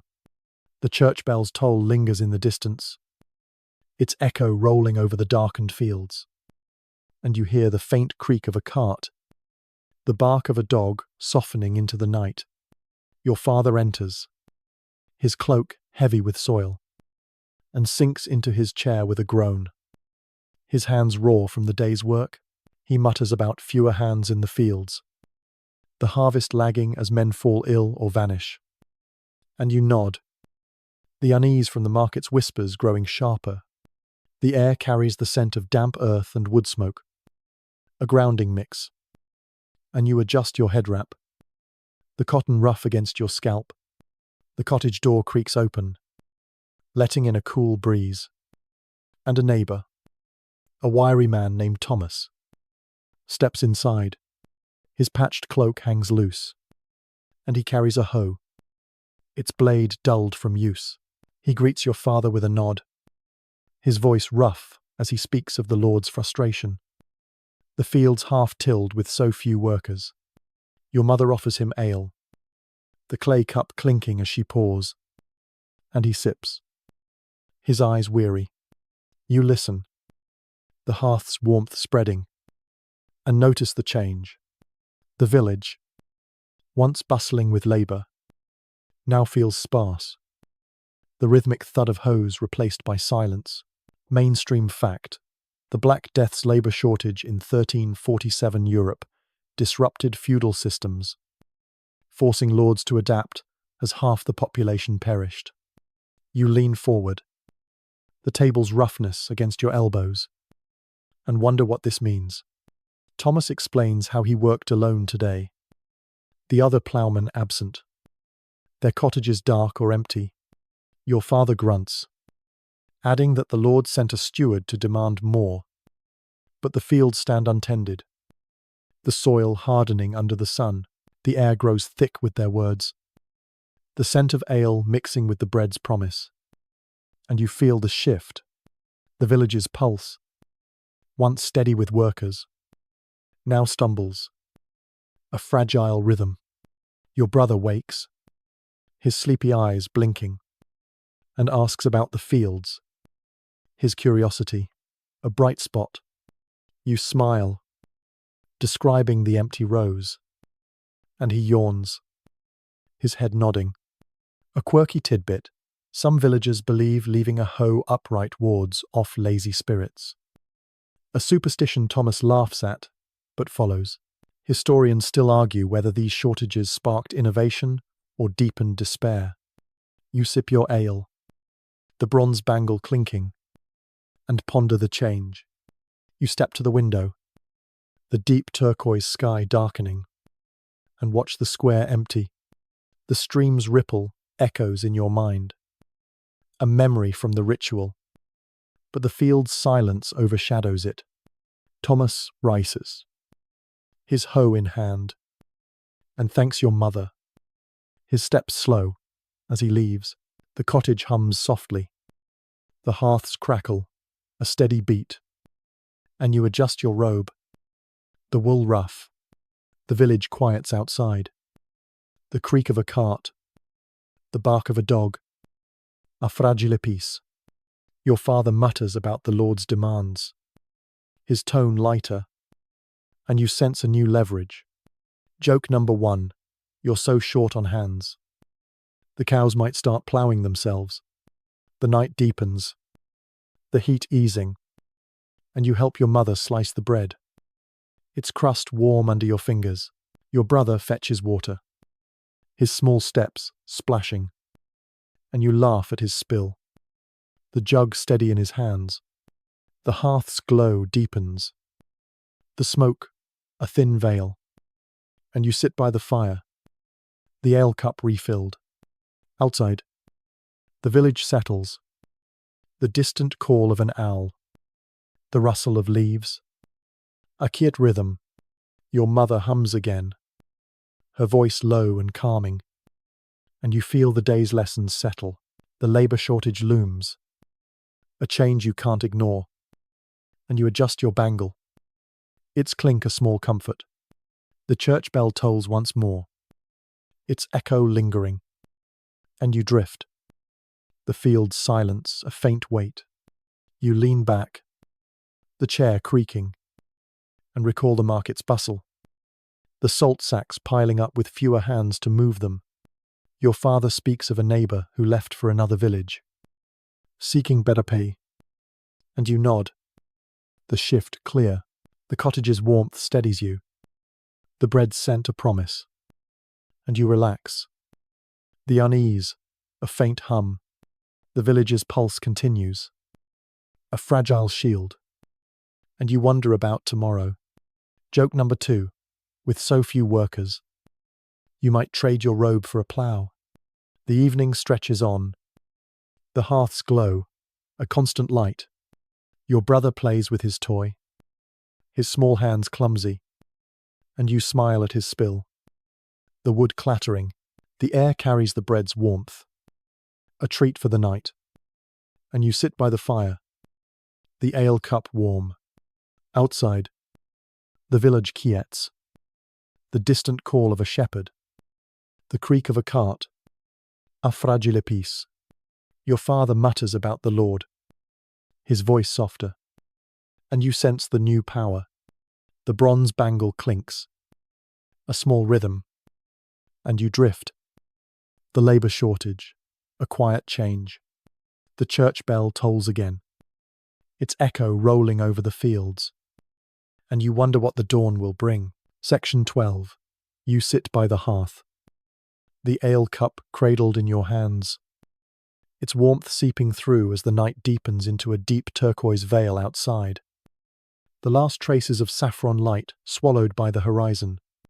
The cottage's air hums with the scent of fresh bread, its yeasty richness blending with the smoky crackle of embers. While your indigo robe, worn thin from the day, brushes against the rough chair, your brother naps nearby. His soft breaths, a gentle counterpoint to the fading village sounds, and your mother's low hum fades as she tends the fire. Her hands steady, despite the growing tension. The bronze bangle clinks softly as you adjust it. A quiet echo of the labour shortages you've noticed. But your thoughts turn inward. Tonight, you'll feel religious doubts emerge. A crack in the faith that's guided this 1,347 village as the shadow of sickness looms larger.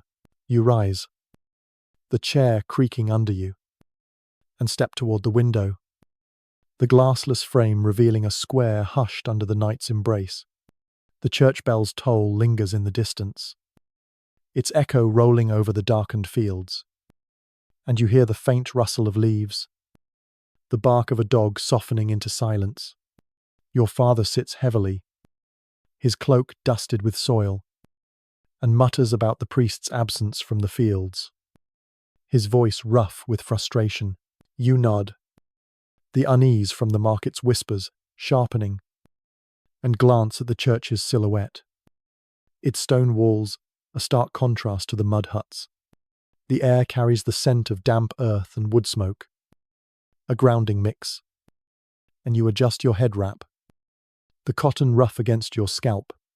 The cottage door creaks open, letting in a cool breeze, and Thomas returns, his hoe abandoned, his face lined with worry. He sinks onto a bench, the wood groaning, and speaks of the priest who fled when the first illness struck, leaving the village without guidance. Your mother pours him ale, the clay cup clinking, and he sips, his eyes darting to the window.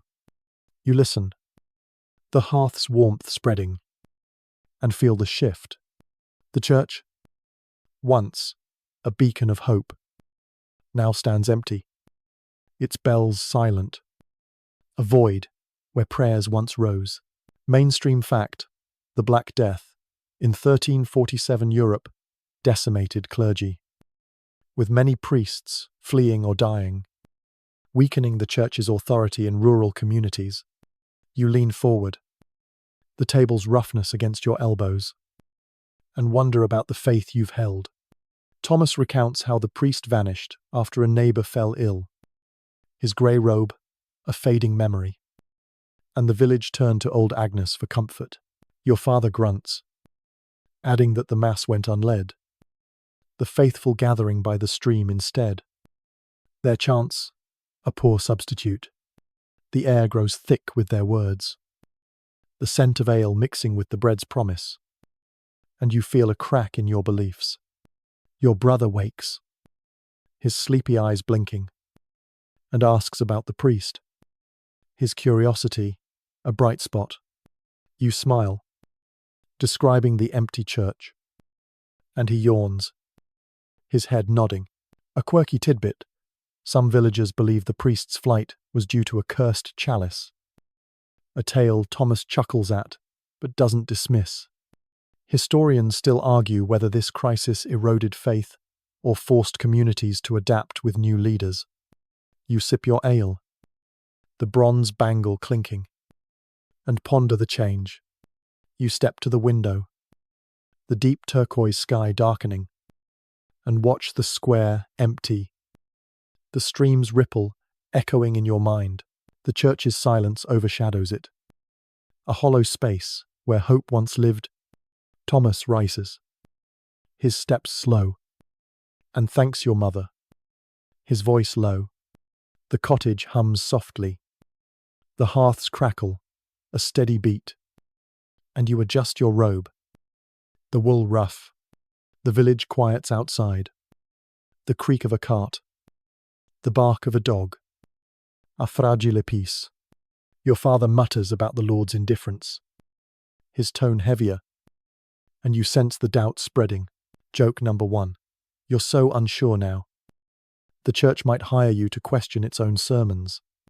The night deepens, the heat easing, and you help your mother slice the bread. Its crust warm under your fingers. Your brother fetches water, his small steps splashing, and you laugh at his spill. The jug steady in his hands. The hearth's glow deepens. The smoke, a thin veil, and you sit by the fire, the ale cup refilled. Outside, the village settles. The distant call of an owl, the rustle of leaves, a quiet rhythm. Your mother hums again, her voice low and calming, and you feel the day's weight settle. The religious doubts grow, a shadow on your faith, and you adjust your bangle. Its clink, a small comfort. The church bell tolls once more, its echo lingering, and you drift. The silence, a faint burden. You lean back, the chair creaking, and recall the streamside ritual. Agnes's strength, a contrast to the priest's absence. Your father speaks of a neighbour who stopped praying, turning to herbs instead. And you nod. The shift clear. The cottage's warmth steadies you. The bread's scent, a promise. And you relax. The unease, a faint hum. The village's pulse continues. A fragile shield. And you wonder about tomorrow. Joke number 2, with no priest. You might start preaching to the chickens. The evening stretches on. The hearths glow, a constant light. Your brother plays with his toy, his small hands clumsy, and you smile at his spill. The wood clattering. The air carries the bread's warmth. A treat for the night. And you sit by the fire, the ale cup warm. Outside, the village kiets, the distant call of a shepherd, the creak of a cart, a fragile peace. Your father mutters about the church, his voice softer, and you sense the new questions. The bronze bangle clinks, a small rhythm, and you drift. The doubts, a quiet change. The church bell tolls again, its echo rolling over the fields, and you wonder what the dawn will bring. Section 13. You sit by the hearth, the ale cup, cool in your hands, as the night stretches into a deep turquoise stillness. The village outside cloaked in silence, save for the occasional rustle of leaves. The cottage's air carries the lingering scent of bread, its yeasty warmth blending with the smoky crackle of embers, while your indigo robe, worn and damp, brushes against the rough chair. Your brother naps nearby, his soft breaths a gentle rhythm against the fading echoes of doubt. And your mother's hum has stilled as she banks the fire, her hands steady despite the growing tension. The bronze bangle clinks softly as you adjust it, a quiet anchor amid the religious cracks you've felt. But your thoughts turn to a new threat. Tonight, you'll endure the second wave of plague, a test of the village's fragile resilience in this darkening 1347 world. You rise, the chair creaking under you, and step toward the window. The glassless frame revealing a square shrouded in shadow. The church's silhouette a hollow reminder. The church bell's toll is absent. Its silence a stark contrast to the murmurs drifting from nearby huts. And you hear the faint cough, the shuffle of weary steps. Your father sits heavily, his cloak dusted with soil, and mutters about a neighbor fallen ill again, his voice rough with fear. You nod. The unease from the market's whispers, now a sharp edge, and glance at the stream's distant glimmer. Its ritual peace, a fading memory. The air carries the scent of damp earth and wood smoke, a grounding mix. And you adjust your head wrap, the cotton rough against your scalp. The cottage door creaks open, letting in a cool breeze, and Thomas stumbles inside, his face pale, his patched cloak trembling. He collapses onto a bench, the wood groaning, and speaks of a new sickness, the cough spreading like wildfire. Your mother pours him al, the clay cup clinking, and he sips, his hands shaking. You listen, the hearth's warmth spreading, and feel the shift. The village, already thinned by the first wave, now faces a second onslaught, the air thick with dread. Mainstream fact: the Black Death struck Europe in multiple waves from 1,347 to 1,351, each reducing populations further and testing communities' endurance. You lean forward, the table's roughness against your elbows, and wonder if this will break you. Thomas recounts how a miller's son fell ill, his fever raging within hours, and the black swellings returned, a grim echo of the past. Your father grunts, adding that the streamside prayers failed, the faithful scattering as fear took hold. The air grows heavy with their words, the scent of ale mixing with the bread's promise, and you feel the village's fragility. Your brother wakes, his sleepy eyes blinking, and asks about the noise, his curiosity a fleeting light. You smile, describing the quiet, and he yawns, his head nodding. A quirky tidbit: some villagers burn sage to cleanse the air. A smoky ritual, Thomas swears, by despite the cough it induces. Historians still argue whether these second waves were reinfections or lingering strains. You sip your ale, the bronze bangle clinking, and brace for the storm. You step to the window, the deep turquoise sky darkening, and watch the square empty. The stream's ripple, a distant memory. The church's silence deepens, a void where hope once lived.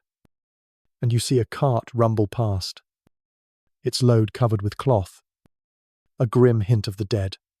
Thomas rises, his steps unsteady, and thanks your mother, his voice low. The cottage hums softly, the hearths crackle, a steady beat, and you adjust your robe, the wool rough. The village quiets outside, the creak of a cart, the bark of a dog, a fragile peace shattered by coughs. Your father mutters about the Lord's inaction, his tone heavier, and you sense the despair growing. Joke number 1, you're so tense now. The fire might ask for a prayer break. The night deepens, the heat easing, and you help your mother slice the bread, its crust warm under your fingers. Your brother fetches water, his small steps splashing, and you laugh at his spill, the jug steady in his hands. The hearth's glow deepens, the smoke a thin veil, and you sit by the fire, the ale cup refilled. Outside, the village trembles, the distant call of an owl, the rustle of leaves, a quiet rhythm broken by illness. Your mother hums again, her voice low and calming, and you feel the day's weight settle. The second wave looms, a shadow on your hope, and you adjust your bangle. Its clink, a small comfort. The church bell remains silent. Its absence, a heavy echo, and you drift. The fear, a faint burden, you lean back, the chair creaking, and recall the market's bustle. The salt sacks piling up with fewer hands.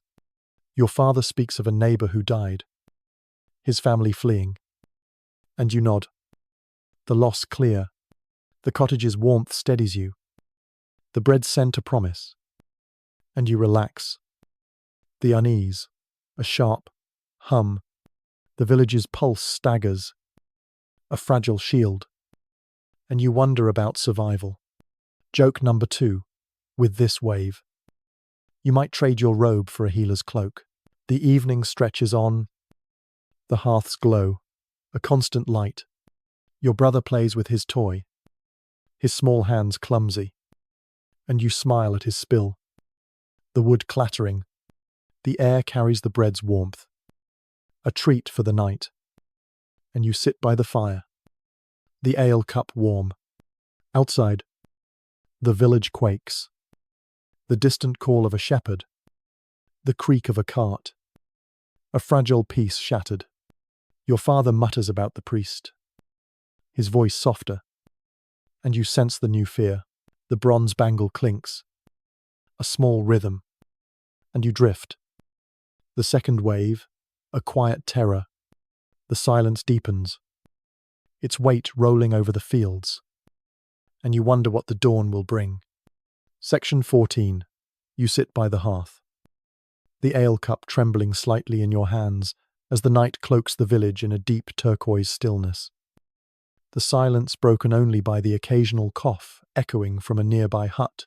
The cottage's air carries the faint, yeasty scent of bread, now stale from the day's fear, mingling with the smoky crackle of dying embers, while your indigo robe, heavy with sweat and despair, presses against the rough chair. Your brother naps fitfully nearby, his breaths uneven against the weight of the second wave, and your mother's hum has faded.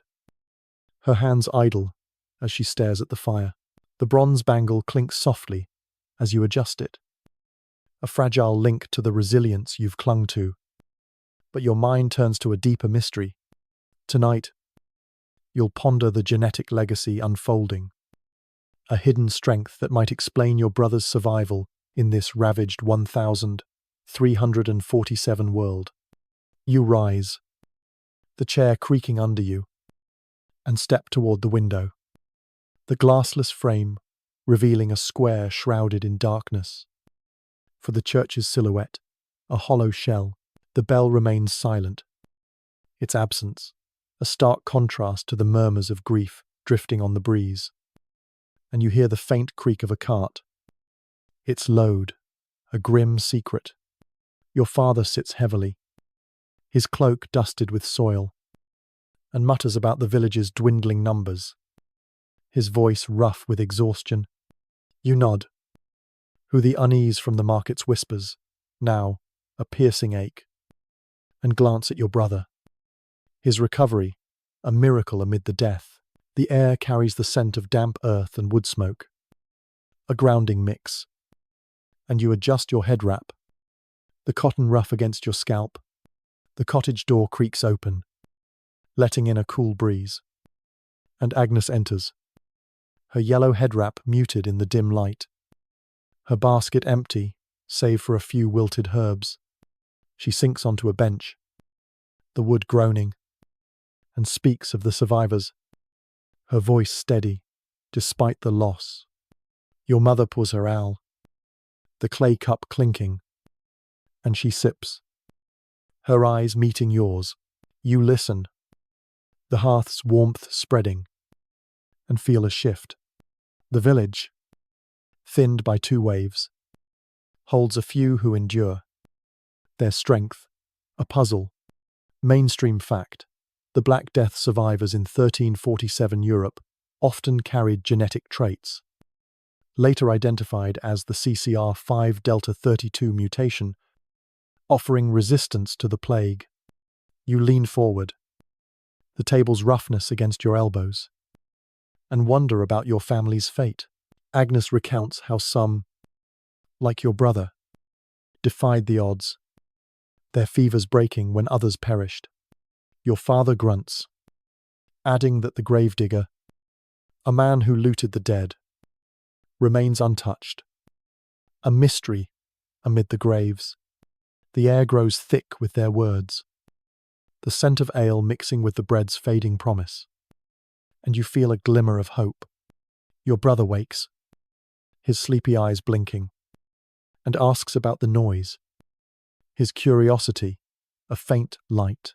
You smile, describing the quiet, and he yawns, his head nodding. A quirky tidbit: some villagers believe survivors carry a blessed blood. A tale Agnes nods at with a wry smile. Historians still argue whether this resistance was genetic luck or environmental factors. You sip your ale, the bronze bangle clinking, and ponder the legacy. You step to the window, the deep turquoise sky deepening, and watch the square empty.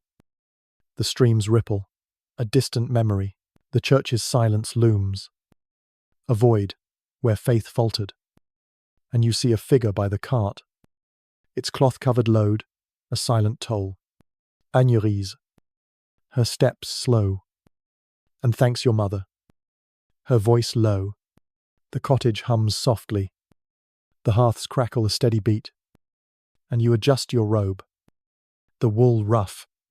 The village quiets outside, the creak of a cart, the bark of a dog, a fragile peace shattered by loss. Your father mutters about the Lord's neglect, his tone heavier, and you sense the wonder growing. Joke number 1. You're so curious now. The plague might ask for your advice. The night deepens, the heat easing, and you help your mother slice the bread. Its crust cool under your fingers. Your brother fetches water, his small steps splashing, and you laugh at his spill, the jug steady in his hands. The hearth's glow deepens, the smoke a thin veil, and you sit by the fire, the ale cup refilled. Outside, the village trembles, the distant call of an owl, the rustle of leaves, a quiet rhythm broken by grief. Your mother hums again, her voice low and calming, and you feel the day's weight settle. The genetic legacy intrigues, a shadow on your fear, and you adjust your bangle. Its clink, a small comfort. The silence deepens, its weight rolling over the fields, and you drift. The mystery, a faint hope. You lean back, the chair creaking, and recall the market's toil, the salt sacks piling up with fewer hands. Your father speaks of the gravedigger's luck, his hands unmarred by plague, and you nod, the pattern clear. The cottage's warmth steadies you, the bread's scent a promise, and you relax. The unease, a sharp hum. The village's pulse staggers, a fragile shield, and you wonder about survival. Joke number 2, with this legacy. You might trade your robe for a scientist's cloak. The evening stretches on, the hearth's glow, a constant light. Your brother plays with his toy, his small hands clumsy, and you smile at his spill. The wood clattering, the air carries the bread's warmth, a treat for the night, and you sit by the fire, the ale cup warm. Outside, the village quakes, the distant call of a shepherd, the creak of a cart, a fragile peace shattered. Your father mutters about the priest, his voice softer, and you sense the new wonder. The bronze bangle clinks, a small rhythm, and you drift. The genetic strength, a quiet light. The silence deepens, its weight rolling over the fields, and you wonder what the dawn will bring. Section 15. You sit by the hearth, the ale cup steady in your hands as the night envelops the village in a deep turquoise hush. The silence thick with the weight of loss and survival. The cottage's air carries the faint, stale scent of bread, Its warmth faded into the smoky crackle of dying embers, while your indigo robe, worn and heavy, rests against the rough chair, the red sash, a loose reminder of days past. Your brother naps nearby, his breaths uneven but stronger, to a testament to his recovery, and your mother's hands rest still, her hums silenced by the exhaustion of watching over him. The bronze bangle clinks softly as you adjust it, a quiet echo of the genetic legacy you've begun to sense, and your thoughts turn to the future. Tonight, you'll rebuild a new world, adapting to a transformed village in the fragile dawn of 1352. A year after the plague's second wave has passed, you rise, the chair creaking under you, and step toward the window, the glassless frame revealing a square bathed in the first light of morning. The deep turquoise sky giving way to a pale saffron glow. The church bell remains silent, its absence a hollow scar, but the air carries the soft rustle of leaves and the distant call of a returning bird. Signs of life stirring. Your father sits heavily, his cloak patched from months of labor, and mutters about the fields needing hands, his voice rough with hope. You nod, the unease from the plague's shadow now a quiet resolve, and glance at your brother, his recovery a beacon in the darkness. The air carries the scent of damp earth and new growth, a grounding mix, and you adjust your head wrap. The cotton rough but familiar, the cottage door creaks open, letting in a cool breeze, and Agnes enters, her yellow head wrap bright against the dim light, her basket brimming with fresh herbs. She smiles, her steps steady, and speaks of a market day planned, a sign of renewal. Your mother pours her ale, the clay cup clinking, and she sips, her eyes warm with purpose. You listen, the hearth's warmth spreading, and feel a shift. The village, reduced to a fraction of its former self, begins to stir, its pulse weak but alive. Mainstream fact: the post-plague years of 1352 in Europe saw communities rebuild, with survivors adapting to labor shortages and social changes that reshaped medieval life. You lean forward, the table's roughness against your elbows, and wonder about the path ahead. Agnes recounts how the fields are being consolidated, the best soil worked by fewer hands, and how a widow took over a vacant cottage, her loom humming anew. Your father grunts, adding that the Lord offered better terms, arare concession, and you nod, the change clear. The air grows light with their words, the scent of herbs mixing with the bread's faded promise, and you feel a flicker of hope. Your brother wakes, his sleepy eyes blinking, and asks about the market, his curiosity a bright spot. You smile, describing the plans, and he yawns, his head nodding. A quirky tidbit: some villagers plant marigolds to honor the dead. A custom Agnes follows, with a quiet nod. Historians still argue whether this rebuilding was driven by necessity or a newfound resilience. You sip your ale, the bronze bangle clinking, and embrace the renewal. You step to the window, the pale saffron sky brightening, and watch the square fill with life. Children playing where carts once carried the dead. The church's silence looms, a void now shared by a small chapel led by a new priest. And you see a figure tending a garden, a sign of growth. Agnes, her steps light, and thanks your mother, her voice warm.